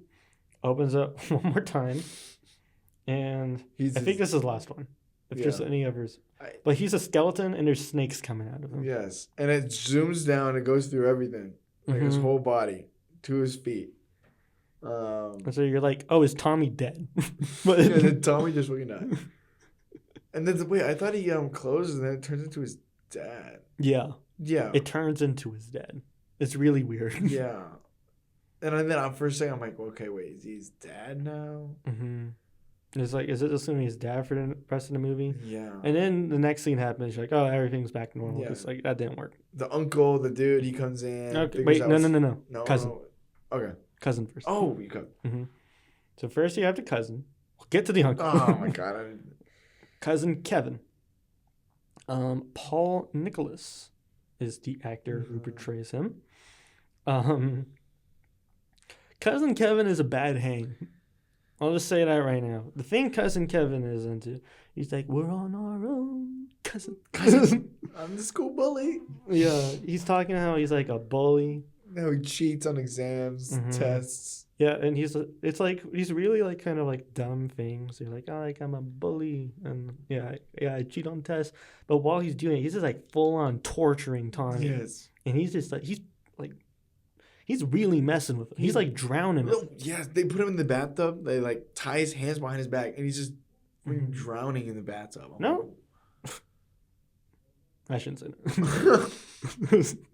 No, I'll say it. Like, is tying his hands back even gonna do anything? Because like he can't move, or like he can move, but like he doesn't move. He doesn't even know where he doesn't know what's going on. There's a scene where he's on like the table, and I mean, you know, the cousin's saying, "Oh, I'm the bully. I'm a bully." And then he's like ironing his back. Yeah, he's screaming also. Yeah, like he's screaming. He's deaf, but like he's still like, this is awful and it hurts. And it's a fine song, but it's just this full musical number of just watching this poor boy get tortured. Mm-hmm.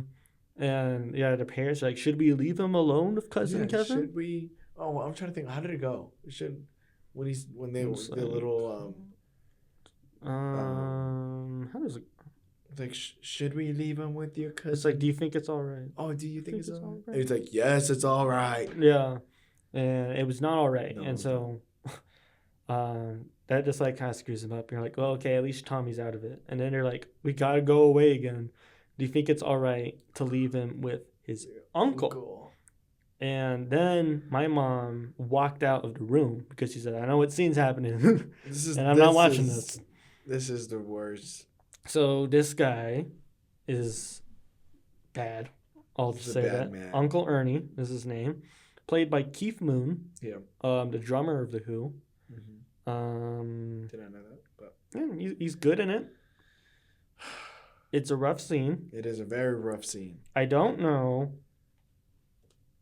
how much we can say without me bleeping it out. He's a wicked uncle. Yes.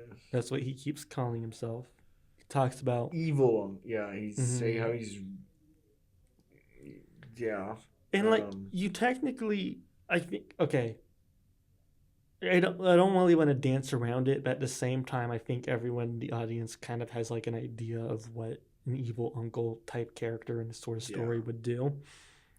You don't really like see it exactly explicitly, but it still feels explicit. It does. It's nasty. I'm rethinking my life. Mm-hmm. Like, why am I watching this? Why am I on this podcast? I'm like, why am I watching this? Mm-hmm. It's a pretty insane scene. Yeah. Again, it's everywhere and not all at the same time. Yeah, it's all kind of happening at once. Yeah. In like a weird way. Yeah. I don't know if that makes sense, but like, just like so much is like coming on top of. Everything is like happening at the same time. Like the editing is just like so kind of fast paced, and like the cinematography is so out there. It gets like really blue. It hasn't been like that blue before the whole movie. And like all of a sudden just like the entire visual look has changed, and it's just like so much sympathy for what's happening. And Keith Moon is like doing that. He's wonderful in this. One of the better singers in it, and I think it's really important to nail the how devastating the scene is, but still have it like be in line with like the rest of the movie. Because there's a world where like this scene is like even more like distasteful, and it just ruins the rest of the fun of like the movie, and like ruins everything else. Like, but there's also like a world where they play it too light, and then it feels like they're not taking it seriously enough. Yeah, and I think they did. They did a great job at portraying this scene. Yeah. I think this hits a perfect balance of disturbing, but not so disturbing it won't ruin your experience of the rest of the movie. At least that's my experience of it. Yeah, I thought it was pretty weird. I thought it was pretty bad. It's a pretty unpleasant, generally nasty scene. You missed the cousin. You're like, dang, bro. I thought at least he was just Tom was gonna catch a break. You know, he's older, but he was just like he was drowning. Yeah, but then so then the dad, or like the new dad, he comes in, but like I thought it was like maybe like saved him kind of. Eventually, this is all building up for Tommy, and the thing that's like kind of giving him some sort of peace. What's happening here? What was that?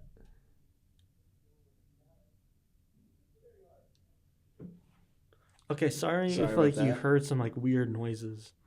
It's supposed to be a soundproof room. Yeah, I'm looking at these soundproof blocks, man. Okay, if you can hear like background noise, I'm very sorry, but Jesus. Okay, so what? No, keep going. Okay. His one way of coping with the amount of pain he's going through is looking at himself through the mirror. And it's done in a really creative and interesting way where like you kind of understand the therapy of it, of like it's just him normally but like a different color, and everything else is blacked out, and it really does feel like singular, like Tommy's the only person that exists, and you have like this idea of like something is going to help him, like this is helping somehow. But he just keeps standing in the mirror, but it wanders off, and he follows it to like a junkyard. What were you thinking watching this? Weird scene, because I honestly thought when I first saw it, I was like, oh wait, he can see again. Like he healed himself after the horrible thing that happened, because like Luke was saying. And then when he was looking in the mirror, he saw himself, but like in different colors. And they all in the movie they all come together. It's like they're like the primary colors, and they all come together. So then now he sees himself like in like normally. I think it was different clothes, but so he follows us into a junkyard. And I'm like, but he can see. It's like how can a blind, deaf, and dumb guy traverse through this yard? He definitely could see. I guess for that moment, and I thought, okay. Now we're going to get the coming up. I saw this first part was weird. What they did to Tommy was not very nice, but horrible. And I was like, okay, this is it. This is where Tommy's going to get his coming up. This is where he's going to get. He's coming back on top. Coming back. This is going to be a comeback for Tommy. In a way it is. Yeah. But then. In a way, no. No, it would. If you could have told me. What happens and what he finds and ends up doing in that junkyard, I would not believe. Yeah. Anyone who's listening or hasn't seen the movie, take a note in your mind mentally. If you think what happened, write it down, open it up, and you're wrong. You're wrong. I bet anything you say, you're wrong. It's like trying to guess the ending of Magnolia. That's just not going to happen. You're not going to. No. You're not going to guess that. He becomes a pinball prodigy. There's a working pinball machine on top of a car. And he's just the best at it. Yeah, like the spirit of Tommy leads him to this pinball machine. And for some reason, being like completely deaf, blind, leads him to being an amazing pinball player. It's like Kodo from Marty Supreme. Oh my god! You remember how he is like completely deaf, and so that is able to. Now he's able to expertly play ping pong. That's apparently what happened with Tommy in the movie Tommy, but with pinball. Pinball, yeah. It's being blind and being deaf. It makes you a pinball prodigy. So I guess he can feel, or they're talking about he can sense it. He could feel the ball. But, you have what's probably the most fun song in the movie. And I think the second funniest cameo. Dude. It cuts to Elton John. You just start laughing. Yeah, I'm like, are we? And then it cuts to just, you see his top half. You're like, okay. Then you see his full body. Huge shoes. And he's like on stilts or something. Yeah, biggest shoes. Okay, so another story about like the making of this movie. Pete Townsend originally wanted Tiny Tim to be that part. Yeah, you know Tiny Tim, right? Okay, but the producers wanted Elton John. Townsend was fine with that, but Elton John didn't want to do it. But he agreed on one condition: that he got to keep the shoes. So he still has the shoes. He still has the shoes. Yeah, he still has them. And I think it's really fun. It's a good song. It's a good song. It's a great scene. I think it's like one of the best covers by like another person in the whole movie. I was shocked because I know that song. Yeah. That's the thing. I was like, I know that song. If you don't know, it's like Pinball Wizard. Yeah, Pinball Wizard. Where he's like, deaf, dumb, blind kid. Sure plays, I mean. Yeah, that is like the song that is like the most popular from it. Yeah. And it's just it's a really well-filmed sequence. It's really exciting. And like, you are kind of thinking, oh, Tommy's about to like get back on top. There's like moments of him being like carried by the crowd. And you're just so happy for this guy. Because so much of the movie is just like kind of seen and just like this giant pain he's been going through. And you really feel it every step along the way, especially in the medium of cinema. And so I think this works so well as like a film for me, more than like a concept album or a play. And it's really powerful when he finally wins. Yeah, because this is where Tommy, as the adult or as he's grown up to be, he's smiling. Like, okay, so I believe that. I'm like, wow, this is it. Maybe, or then you figure out like now he's making some money with this, a lot of money, because he's a world champion pinball player. He's going against Elton John with big shoes. I'm like, are we like big shoes, John? Like, like, man. So I believe, man, this is where it's gonna tame out. This is where it's gonna be. You keep settle down. Yeah, the movie's starting to get like a bit more normal. It's gonna be like a kind of like a sports thing. And then you see the mother, Nora. She is watching stuff in her room, I should say. All white room. All white. And it shows that not exploiting Tommy. I guess kind of maybe, but they're all rich now. They are. She's wearing all white. The fur, what did she say it was? I don't know. She even described her coat, I thought. Yeah, she does. I can't remember the exact words for it. Yeah. All white bed, all white carpet. I know a TV back then was very rare like that, to be even in your living room, or in your room, bedroom. Yeah, it's in her bedroom. It cannot be overstated how like perfect, crystal like white everything is. It's incredible production design. There's a huge mirror right there. Yeah. Yeah, that's important. Yeah, it is important. Foreshadow. Okay. And she's going back and forth of watching Tommy being like the biggest superstar in the world to watching a commercial about beans. That was the most unsettling part. That's the most unsettling part. That part. The whole, we always get to it. It's like it's like you're in the commercial. And then you pour the beans out. And it's like a queen, right? It's like she's at her huge table with all her people. This is what the ad was. And I guess she gets this fork and then eats these beans, but she's like slow. It's weird. It's really weird. It's weird. I think The Who had like a thing with like an album with like beans on it. Okay, that's what I was gonna ask him. Like, what does that mean? And Ken Russell also, like, he used to do commercials his career earlier on. And I think he said his least favorite thing he ever did was a commercial for beans, and so that was just him like hashing some shit out. Okay, put that in the movie. Just put it in the movie then. Oh my god. We're just gonna have some beans. Yeah. Let's have the bean content in Tommy, just have please. some beans in there. So it was so weird. It was. And so at first you're thinking, okay, well, that is pretty odd that she just has like empties a can of beans onto the table like that and is eating them slowly. But surely there won't be any more beans in the rest of this scene. And certainly not a lot of them. Oh, it's disgusting. That's when my family walked in. That's when your family walked in? I was gonna ask you that, like, which scene? Yeah. Probably better than an uncle one. Because they walked in before. So because this is her song, Champagne, right? Yeah. I actually like that one. I actually like that one. And then the little interlude because it kept cutting to Tommy back on. It kept cutting to the ad. It cut to the ad with the beans, and then to Tommy on television being carried away with his fans. He's still doing the see me, feel me. I love that part. Yeah. That's when I figured out, whoa, the high-pitched version we heard earlier when he was a kid was him.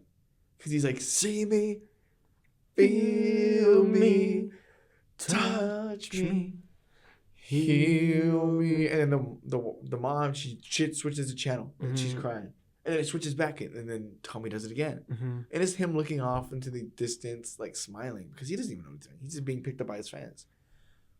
It's Tommy crying out for help, and she feels so guilty because she is the one that caused this, her and the uncle. Yeah, so that's where I believed, wow, this is a story that they're going to try and save this guy. Again, what's about to happen in this song, you would never guess it at the end. She is tuning out Tommy. Like, she feels so guilty about it. And there is, like, a certain thing eating away at her conscience about everything happening to Tommy.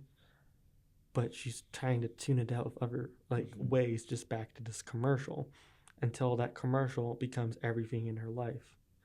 The commercial starts coming out of the TV, and it's just pouring beans. It's pouring beans everywhere. Beans are coming out of the TV. Mind you, she is drinking champagne. Yeah, she's drinking champagne. Like a whole bottle's here or something. Okay, I guess we'll give her the benefit of the doubt. But beans. I don't think you understand how much beans came out of this. There's a lot of beans, and you think, surely that's enough beans. Surely she's going to kind of slide away from the beans. And she starts, like, rolling around. She starts diving and swimming in the beans. And then you think, like, that's enough beans. And then Ken Russell was like, all right, that is enough beans. Let's bring out, like, the chocolate pudding. No more beans. No more beans. Let's just bring. I thought it was just like. I thought it was shit. I thought it was too. And then my family, there was like, because she's rolling around swimming in this just straight, like, liquid. No more beans anymore. I don't know where they went. I don't know where they went. No, they're still in there. You can, like, kind of see, like, a bean every once in a while, but it's like all the shit and close up. And remember, white room, white carpet, white clothes. Like, it's to a point where it's like there's not a drip of white by the end of the scene. Like, it's she's like rolling it everywhere. It's like in, again, we're referring to Charlie and the Chocolate Factory, when the kid fell into the river. Yeah, Augustus. And he's all freaking with brown with chocolate. That's why. And she's just singing her heart out too. It's like, it's crazy. Like, she's like going, like, she's screaming. You can say it's over the top, but, like, you're feeling it. You're feeling it's like you're rolling around the beans too. I'm like, okay. But it goes on for so long. I don't think you understand how much beans and brown stuff comes out. It's crazy. It goes on for so long that at first you're like, it's too much. And then when the chocolate comes out, it loops back around and be like, actually, this is kind of like the perfect length of the scene. And then it does like that. Doesn't it do the see me thing again? Yeah, it keeps going. Feel me. And she's just freaking twisting and turning in the she's singing poop or whatever. What is it? She's saying, like, bigger crowds and bigger. And then she'd say, like, was it all worth it when my son is blind? And I'm like, see, that's what you can feel. Yeah. You know, it gets to a part where then you're like, okay, this is weird as hell. But I get it. Now I get it. Because then the husband or the guy comes in. Yeah, Frank. And then she destroys the TV, by the way. Like, she throws a bottle at it. At first you think, like, oh, is he going to beat her? And then he's like, oh, fucking the dude, he walks in. There's no beans. There's nothing. She's just freaking drunk. Yeah. She's just going through it. It's so and she's funny. like still doing it on the ground. Like, yeah, for this movie, Tommy to be like, she's crazy. And you're like, brother, look at the rest of what's happened in this movie. Like, he's deaf and blind, and he's a ping pong master. And you're like, oh my beans God. Lady is kind of wacky. And so, okay, now back to my, this is probably the best cameo in the movie in terms of, like, you know, Elton John, Tina Turner, Eric Clapton. They're very surprising, but they are, like, singers. Yes. They are musicians. You would, I guess, you'd expect them. Yeah, if there's going to be cameos, you'd be like, there's going to be other musicians. And so they decide they feel too guilty. They're going to take Tommy to, like, another doctor who I wrote down. They don't say his name out loud, I don't think. It's Dr. A. Quackson. I do not. Yeah, that is his character's name as it's listed. And much like the scene in Herod, you just get a cut of his face and you go, oh my God. It's freaking Jack Nicholson. It's Jack Nicholson. And you're like, can he sing? And he says, like, one line. You're like, nope. He's just in the movie for some reason. No, yeah. But then he has, like, a fantasy with the wife or with the mom, remember? Yeah, you never see him again. You do not. You think he's gonna be like a presence in the movie now? I thought maybe now is he gonna maybe team up? I thought is he gonna help save Tommy? Tommy's gonna tell him about what happened to his dad. Then Jack Nicholson is gonna, or Quaxon is gonna kill the other dude as like revenge. I don't know. That's what I thought, but no. No, he's like takes a look at him. He's like, he just needs to look at a mirror a lot. And he's like, I did everything, but he's fine. And he's freaking getting like electrocuted. Tommy's like getting electrocuted like for his like nerves. They're once again torturing Tommy, but like apparently like trying to save him. And he's like, see me, feel me, and you see him freaking pulsating on the freaking. He's like dying, and eventually, like after full jackass movies happening, and they're just torturing him. It's like he just needs to look at himself in a mirror. I think that'll help. Yeah, it's like just do that for a little bit. And okay, I'll say Jack Nicholson. He said that his direction in the movie, he said like, yeah, I'm a big actor, you know, like he's one of the great actors. He said all Ken Russell said to him was stand there and look beautiful. Maybe did. Like, all right. You should. I don't know what we would call that. What was around his eye? Where did the reflection? I don't even know. I don't even know. But just that shot was so cool. It was like, oh my gosh. There's a lot of cool stuff. Yeah. It's hard to also point out like all the little details. I just forgot. We totally forgot to mention that the uncle is reading a newspaper called Gay. Oh yes, what was it? Is that what it was called? It was Gay News. Yeah, it's called Gay News. And then he burns it sets on fire. So that's kind of how you get at the end. Oh, something bad probably happened. Mm-hmm. Well, you see him again in the movie. Yeah, I know he's on the freaking. Okay, we'll get there. Yeah, okay. Okay, so they're in the mirror. That's like the advice now. They're like, okay, we got it. We just gotta have Tommy look at himself in the mirror, and Aunt Margaret's going, Tommy, can you hear me? Tommy, can you hear me? And she's crushing at him. She's crushing at it, and it just isn't working. And you don't know how long, like, they're he's staring at himself. Mm-hmm. I think the song actually works in terms of like being really repetitive because it really is just like, Tommy, can you hear me? Yeah. That make it feel like it's a long time. Mm-hmm. It's like because the mom, she's saying like, oh, I know you can see because I can see you looking at yourself, but why can't you see me? Mm-hmm. You know, it's like that's all. So she's like upset at him. Mm-hmm. Then it goes off the rails a little bit, and then she's just like, well, you know what, like. What happens if I just smash him here? What if I just throw this guy through the freaking... can throw him. Through the mirror, which is, I guess, I don't know.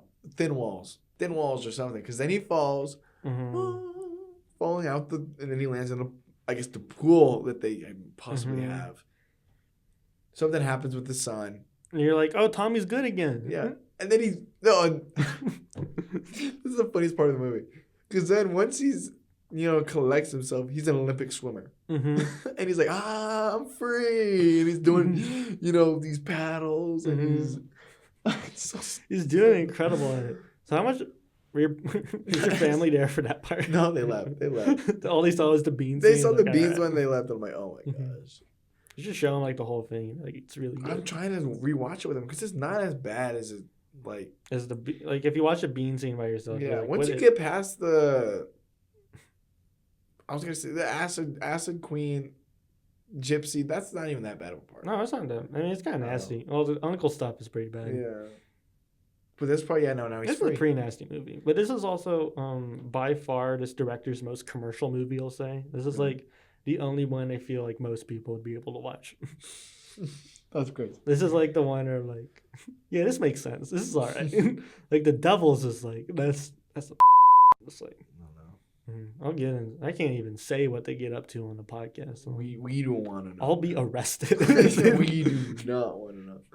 Oh my god, I don't think I'll ever see that, man. You should check it out. It's good. It's getting okay, quick Devil's tangent. Really fast. Yeah, okay. The whole thing of that movie is that Warner Brothers like made it, and they gave him all this money to make this movie, because they're like, oh, he's like a great artist. He took that, made something like insane, kind of evil with it, and they put it out. Huge. Everyone is like really mad at Warner Brothers, saying like, "How can you let this filth play? This is disgusting. This is horrible. This is evil. People were calling it legitimately blasphemous. Like it was like an issue. It became a problem. And so Warner Brothers said, all right, we're taking it. Never going to be seen again. And then eventually, like cinema scholars, there's like revisionist history on it. Well, not even revisionist, because a lot of people liked it at the time. Thought it was a masterpiece, because it is. And so Warner Brothers said, okay, we'll put out a version of it with just like some of the stuff taken out of it. The only version everyone will be able to see from now on. You can watch it. It'll be hard to find, but you can watch it. But only the censored version. And so they took out like 15 minutes. I still haven't seen those 15 minutes. Really? But this year, they're finally putting out the uncensored cut. So it's like what is in those 15 minutes? Do you want me to say? I'll cut this out of the podcast. We'll cut it out. Yeah, we'll cut it out. Okay. See me. Feel me. Okay, so he's free. Tommy is free. He's doing good. He's fully conscious.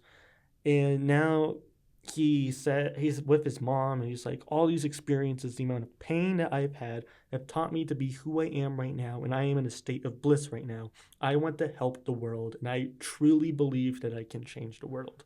And he does believe it. Yes. Like, he's not, like, trying to exploit people.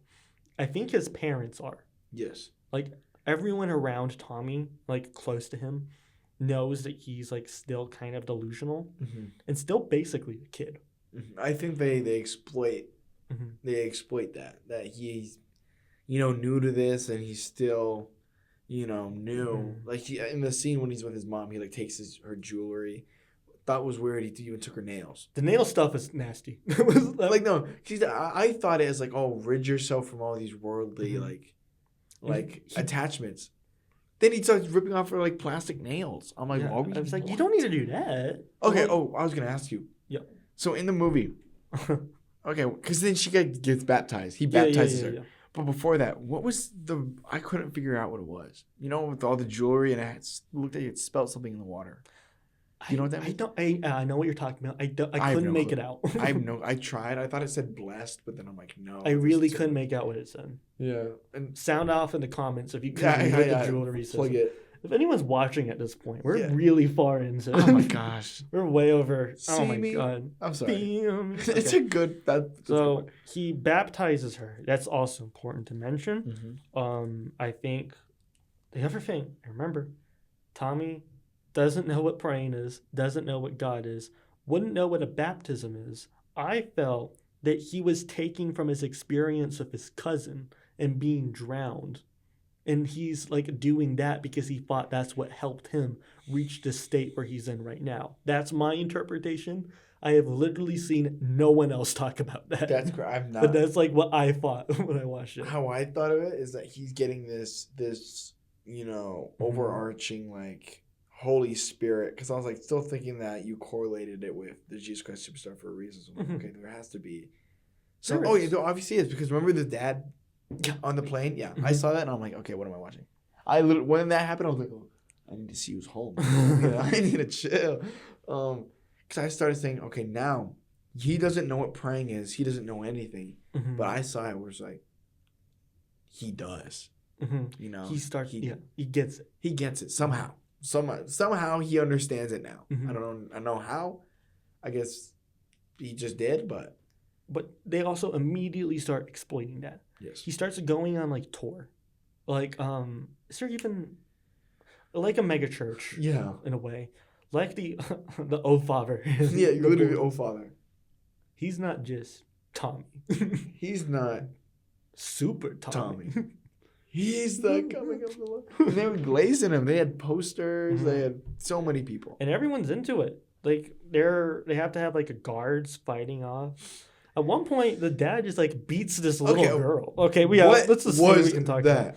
Low-key, no idea. What was that? You need to understand, after he baptizes this person, it follows this little girl who wants to go to church. It just becomes a completely different movie all of a sudden. It's like, what? So this little girl, her dad's like a pastor.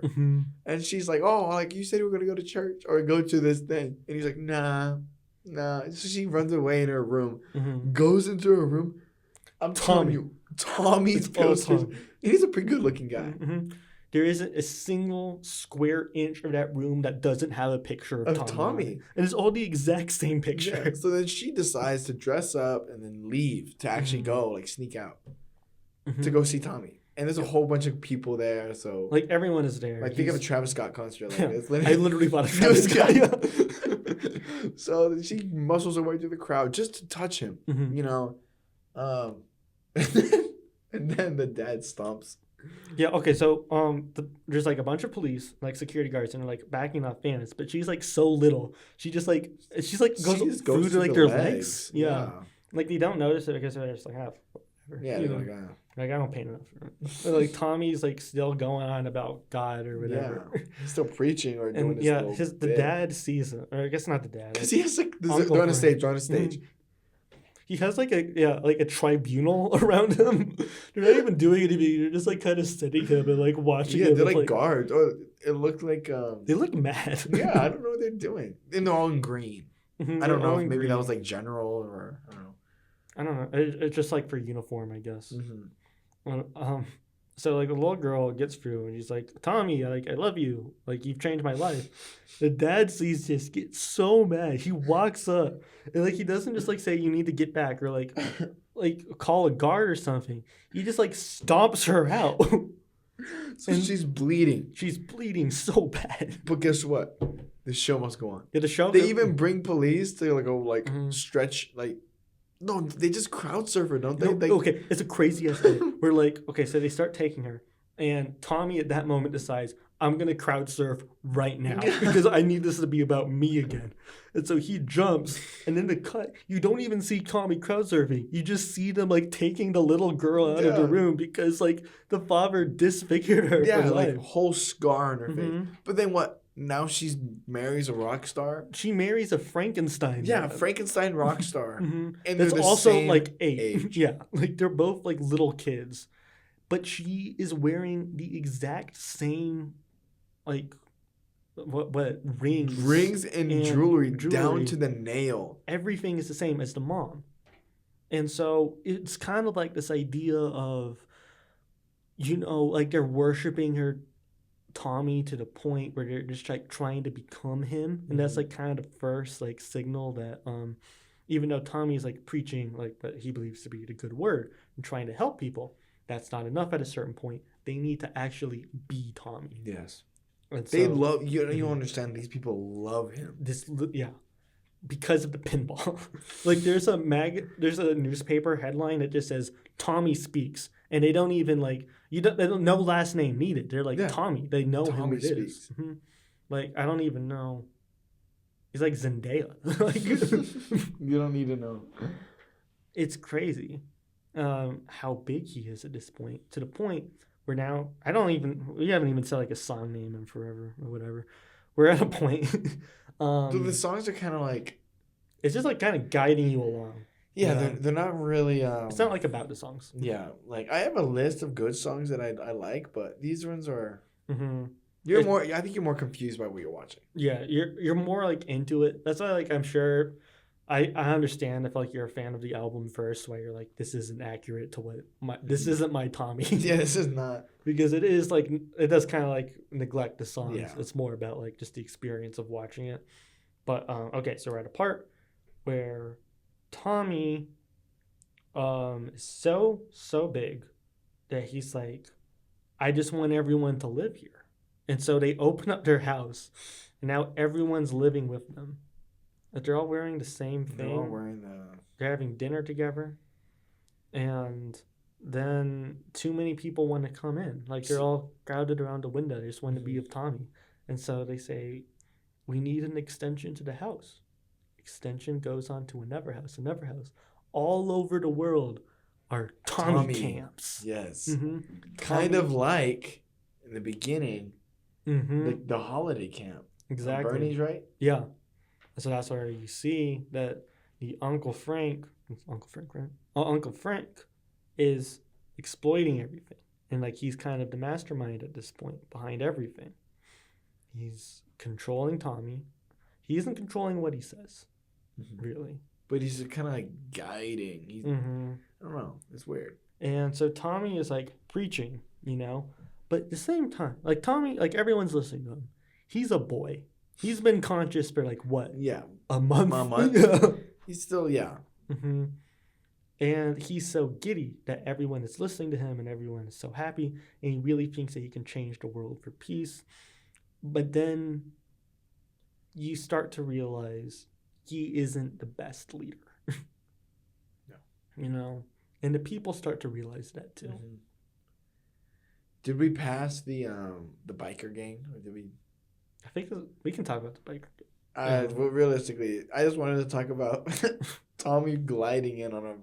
Yeah, that's part of it. That's basically it. Tommy, that basically is just him growing his, I guess, love for the word. But there's a whole biker fight, and they look up, and Tommy's flying in the air on like a kite. Yeah, he has like a hang glider, and he doesn't have his shirt on, and he's like... He's freaking jacked. The song Sensation is playing. Yeah. Mm-hmm. Yeah, that's a good part. That's a good scene. That's a good song. But yeah, they figure out he's not a good leader, and there's like a really funny Letterboxd review of this movie that references that song. I should have done it. I should have read some of the Letterboxd. Let me find it really quick. Hope I'll someday be able to hear Sensation again without picturing a shirtless Daltrey hang gliding to the rescue. Yeah. It's kind of fair. Yeah. This is a pretty crazy image. I like a lot of bizarre images in this movie. That one weirdly stays with you. Yeah, that's why I was like, oh, are we going to talk about him freaking gliding in? I can't believe I almost neglected that. Yeah, no, you ripped. Like, he's freaking jacked. He's really jacked. For not doing anything? Mm-hmm. It's perplexing. Yeah, like, and he's just gliding in and he's singing, my new sensation. I'm like, what? I mean, he is, man. Like, yeah, look at the little Frankenstein boy. Like that was his peak. You know, he's hipping now. He is Tommy, man. Yeah, that's you can argue that's his peak. And then, you know, it's... He started the camps. That's pretty, like, massive of him, you know. Mm-hmm. That's pretty cool. Well, it's not cool. The converts start getting really mad about Tommy and, like, they're like, you know, I think we're actually being exploited right now. Mm-hmm. They're like, no. No, you're not. No, we have like a fun new thing. We're gonna try a few really fast. It's no way exploitation. It's really weird devices that like made a lot of sense when I saw them, but they also don't really make that much sense. Yeah, it's like it covers your ears. It's a pacifier, so you can't speak. Yeah, and I'm guessing just like pitch black sunshades, maybe, or like glasses. Well, they need to like lead them. Yeah, it's so they can get the whole Tommy life-changing experience, right? Mm-hmm. And they can be really good at pinball. They lead them to pinball machines. Mm-hmm. But it shows them being really good, doesn't it? Yeah, they are good. Yeah, I'm like, oh, okay. I thought it was working. I'm gonna be honest. I thought the whole plan was going according to plan. It kind of was working, but then I think people are like, you know, we don't like need to be good at pinball. Yeah. It's like the only thing in our life, and we're just kind of devoting our entire lives to this cult. And they just decide one day that they're going to fight back. The song's called We're Not Going to Take It. It's a really crazy scene. Yeah. And you're like, okay, but they're going to fight back. And they just kill off. Yeah, they kill. Yeah. Like, you think maybe, I didn't think they were going to die. No. I thought it was just going to be like, oh, they're just going to beat him up. Yeah. No, the shanks, man, then explode. Fire happens, man. They murdered them. Yeah. His mom and dad. Tommy gets beat up. Tommy gets all ravaged. Tommy doesn't die. Tommy's like the only one that doesn't die. It's kind of messed up-ish. Blood on his face. Blood everywhere. Mm-hmm. And he's genuinely devastated. Because this entire movie has been people abusing and exploiting Tommy. When he finally found a king he was good at, when he finally dipped into his own consciousness, he's once again exploited. And this exploitation led him to death again, like it did when he was just a boy. And so he escapes into the mountains with possibly the best song. Yeah. The most well-rounded and... Yeah, probably. Because it starts out, he's grabbing his mom. He says, see me, feel me. And then he just gets... Oh, man. Then this gets more and more. It gets building. And then he takes his shirt off, and he gets in the water. Listening to you. He escapes back into the mountains from the beginning of the movie. And he goes to the peak of where his parents were when they first celebrated. His real parents. Yes. Not the fake. Yeah, not the other guy, Uncle Frank. where they first celebrated the honeymoon, and he just sees the sun rising, and the movie ends. Full circle. And the music going up to it. That's full circle. I added that song. Really? That's a good song. That's a good song. I like that one. I don't know if Tommy actually... I think he keeps on living. Yeah. I like to think he does. I like to think that... Because in the lyrics is what... I'm listening to you. To you. So I like to think that now he understands that it's not me who's supposed to be doing it. I'm listening to, like, the higher part, like God. I thought it was like that. I'm like, after everything that happened... Now I understand that now I'm supposed to be following, or like the sun, It's like, there was like always a bright light somewhere. So I was like, what am I looking at? I thought it was just an empty space in the movie, but I think it really meant the sun. I don't really know if I can really, maybe I can make a case saying that it was religious at the end, but. That's not really what it's fully about. I don't think that's the thing. I think that's just me, but I don't think it really is. I think it just shows that he's able to overcome him finally coming into his own person. Yes, I think that's realistically what it is. It's tragic and it's awful that Nora and Frank passed away for like this trauma, but now there isn't really anyone to exploit him, and he can finally be a person. Can live. Yeah, his entire life is literally confined to like his experiences of those two, and he's finally the person he really wanted to be, and like not even wanted to be, that he should be. Yeah. Right. So it's a beautiful ending, and I stopped it. I was like, oh, that was incredible. My dad was like, that sucked. Oh yeah, I thought watching it, I'm like, this is horrible. I'm like, beginning was good, and then there was some good parts, iffy parts, but then when you get to the end, it kind of comes together. So it kind of makes the movie not that bad. I'm surprised I'm saying it. Like I have some parts stuck in my head. It's catchy. I think it's a good movie. I think it rewards like multiple rewatches, and the more you think about it. And I think you just need to get on its own level, because it's not really like anything else that's ever been made. Yeah. It's completely unconventional. The other moment I want to call back to and improve something earlier in the movie is, I think I mentioned it, but I want to mention it one more time because of how powerful I thought this moment was. Seeing all of the disabled people in Tommy's camps. Oh, yes. Oh, I forgot about that. Yeah. It really like kind of ties everything back together of like, oh, he's just like kind of unknowingly, because like he didn't know he was being exploited in that moment back and then, but just sort of perpetuating the cycle. Yeah. But weirdly going back to the original cycle and going back to the mountaintop is what stops everything. And the movie can finally end. Because that's really when everything was normal. Between the beginning, with the two lovers and their honeymoon, and then the war ruined everything. Yeah, I mean, but now the war's over. He's like what they could call him, the peace child, because he was born on the day that the war ended. Yeah. So, and that's like you can really interpret the movie as a very political piece. Yeah. Because even when he was and the last song, when he's running through, he's like, see me, going like that. There's tanks everywhere, everything's on fire. Even when he was freed, he was running through like a war zone, remember? So I was trying to think, it definitely is something political with the war and everything. Well, just like something that kind of shapes him no matter what. Yeah. And him finally coming into his own person is experiencing nothing of the war or even anything on the ground. He's in the mountains now. He's like reached the summit. Yeah.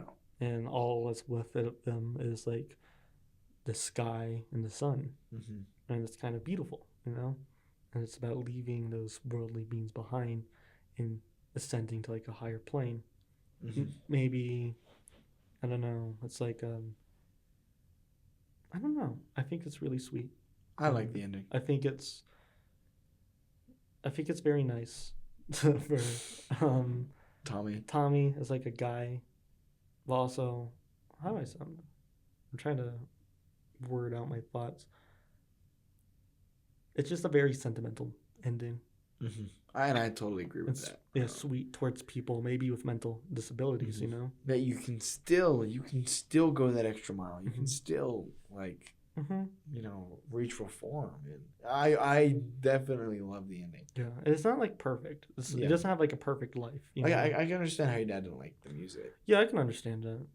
Like if I heard the album first, and then because I'm assuming it doesn't sound anything like it. No. Right. Okay. Yeah. And the order is completely different, also.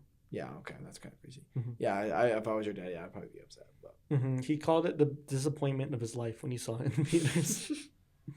Because he was like 10, I think, when he saw it. Wow. I'll mention also that this movie was a big financial hit.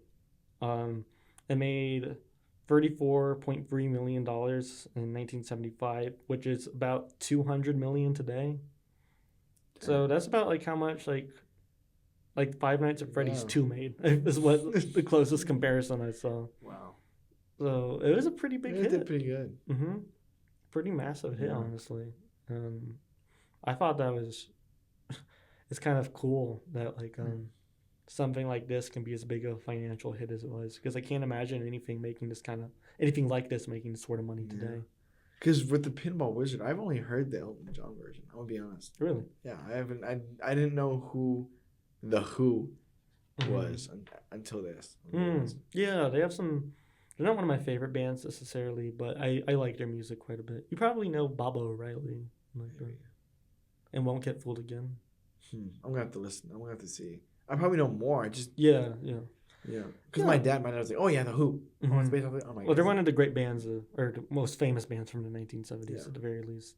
And I think this is such a interesting experiment and part of their entire deal. Some people think it's like a betrayal of their music, but I think they were pretty much directly involved with it. So Yeah. So I don't understand. But if it's not for you, it's not for you. And this is certainly a movie that's not for everybody. It is flawed, but just in terms of how massive it's able to be, and how weird and political and if you philosophical. Because it's a 2-hour, right? Yeah. I think it reaches a 2-hour movie. At some parts maybe you feel the drag but then it picks up, and I think my rewatch was a lot better than mine. Yeah. Because I actually got to I knew, and I actually had the lyrics out. Understanding the structure of it, yeah. If you don't like the scene you're watching, just wait a couple minutes. You're gonna see something completely different. Don't worry. Do not worry. It's gonna be different.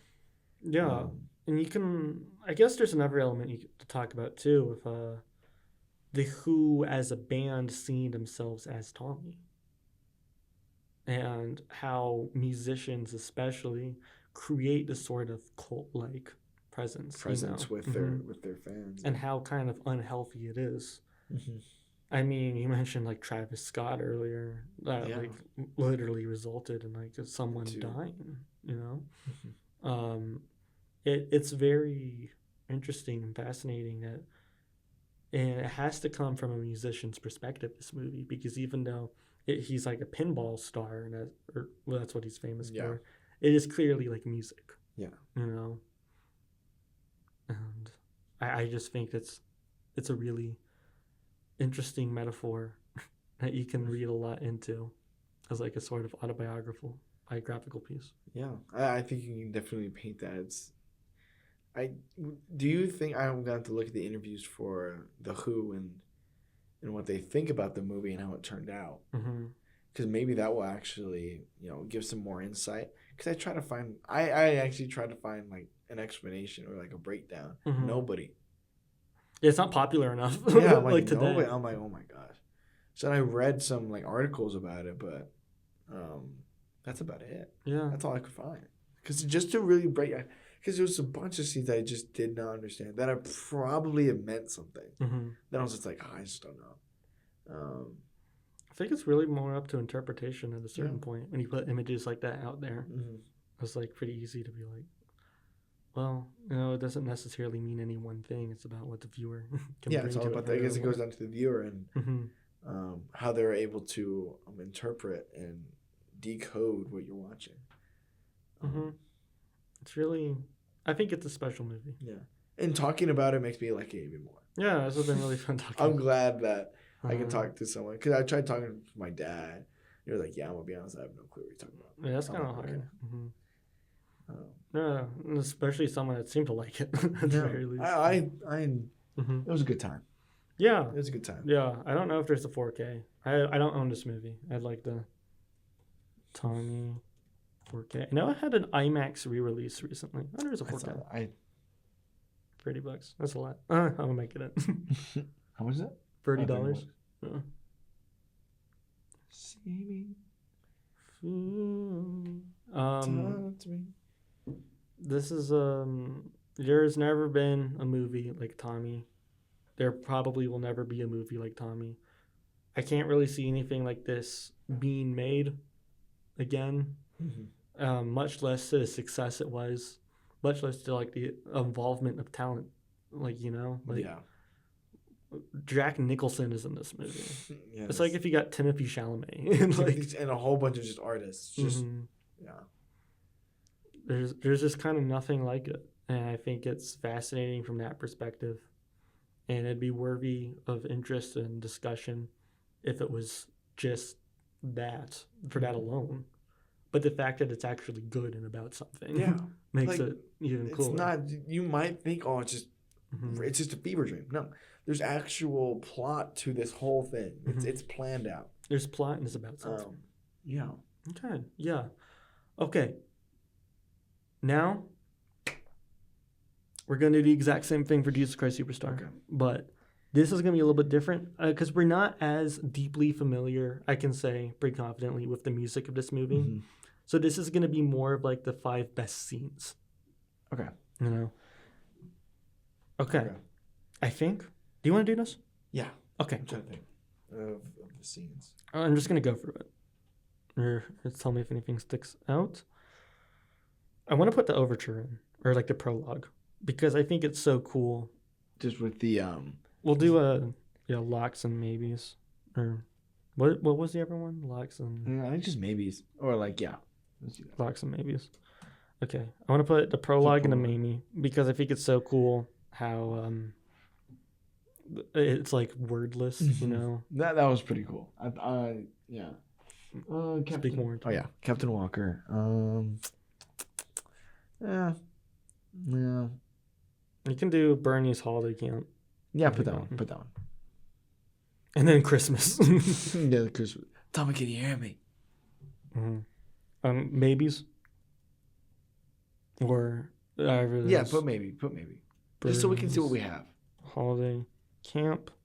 And then Christmas. Then do Eyesight to the Blind. Yep. That one. I like that one. Locker, maybe. Put it on maybe. Okay. I'm guessing we went to put the Acid Queen in there too. Yep. Even though I don't know if that's actually going to make it. You don't like that one? You don't like that one? You know what? The scene is really good. Yeah. I don't love Tina Turner's version of it, but I really like that scene. Cousin Kevin, we can skip that. Yeah, we're good. Fiddle About. I mean, maybe. Because, like, it is really important. It's really well done. But I kind of don't want it. I don't want it there. No. It ruins the vibes. Yeah. What's this one? Sparks. Which one's Sparks? Which one's Sparks? Well, okay. So I guess they don't want us to know. It's an instrumental. Spark? Okay. I don't know why. It says, like, Sparks has, like, the most people that have seen it. But it's the instrumental. Okay. Pinball Wizard. I can put that in a lot. Yeah, that's a lot. Yeah. Pinball Wizard. Okay. Champagne. I'm willing to go lock. You ready to go? I'm ready to go lock. I love that one. That was a good one. Because that's like the scene from the movie. When I think of that movie, I think of like the beans. Okay. Doctor. Go to the Mirror. Absolutely not. No. I love Jack Nicholson as like a cameo, but that's like no. Yeah. Tommy, can you hear me? You can argue it. But it's also like kind of... Yeah, we already have. I think Champagne is just a better song. Smash the Mirror. No. I'm Free. I kind of messed with that scene. Yeah, put that one. That was a pretty good scene. I do like the green screen. I don't know if we talked about the green screen. We didn't talk about the green screen. It is awesome. He's running around. It's like everywhere. I know. I was telling you like... there's an argument. I think people are like, "Oh, it doesn't look good. It's an HBO." I was like, "Brother, that didn't look good back in the day." Yeah, it did not. It did not. I don't think it's supposed to look realistic. Okay, Mother and Son, maybe. Sensation by Roger Dole. I like that one. Yeah. Sensation. Sensation.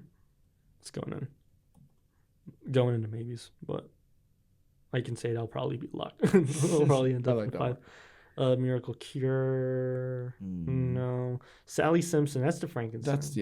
That's no. No? Nah. Did you like it or no? I kind of dug it, but it also kind of goes off the path a little bit too much. It doesn't really progress. I don't know. I personally didn't even understand that part. Welcome. I like it. I don't know. You like it? I like it, but I don't know. Put it on maybe. Okay. I like that one. Okay, that one was very interesting. Yeah, TV Studio, probably not. I think See Me, Feel Me, Listening to You. That's a lock. That's a lock. That might be one. We'll get into it. Yeah, we'll get it. Let's just find out what we have. So again, we have two that we What's have. the full song? See Me, Feel Me, Listening to You. Listen to you. Okay. Feel Me. Okay. Okay. So we have for locks, we have Pinball Wizard, Champagne, See Me, Feel Me / Listening to You. Not to no order yet. No order yet. Okay, for maybes, we have the Prologue, Bernie's Holiday Camp, Christmas, Eyesight to the Blind, The Acid Queen, I'm Free, Sensation, and Welcome. We can take out Welcome. I'll take out Welcome. I can take out Bernie's Holiday Camp. Mm-hmm. Those are like the two that stuck out to me immediately. Christmas. I just like it. I dug it. That's where you first hear See Me. Let me see. Yeah. Feel me. Okay. Oh, we yours? Hold on.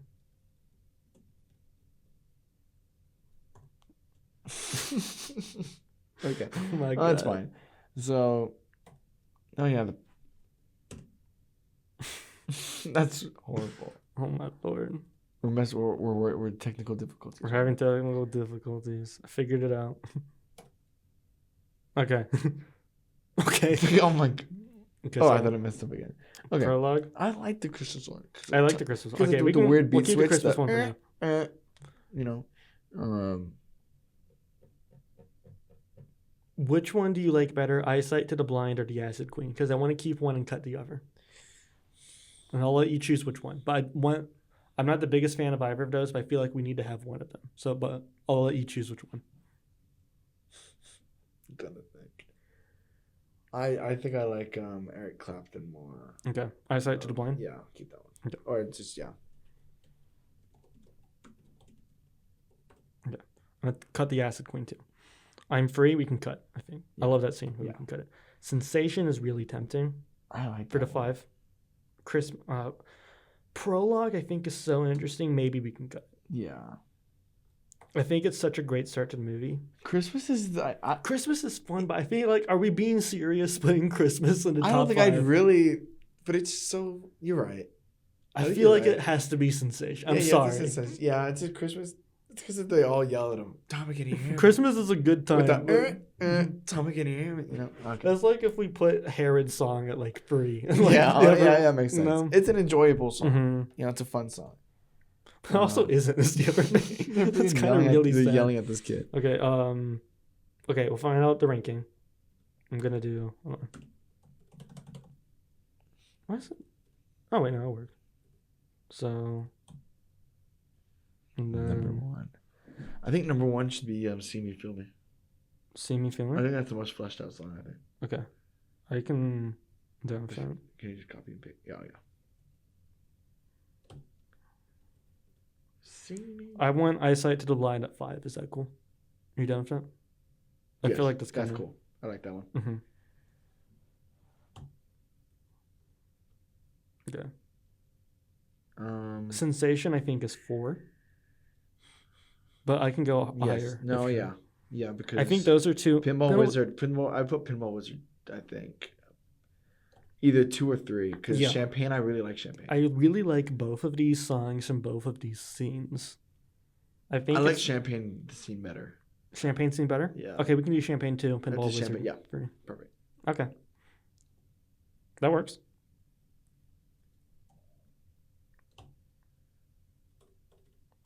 Okay, so we have our top 5 songs from Tommy. Number 5, we have Eyesight to the Blind. Number 4, we have Sensation. Number 3, we have Pinball Wizard. Number 2, Champagne.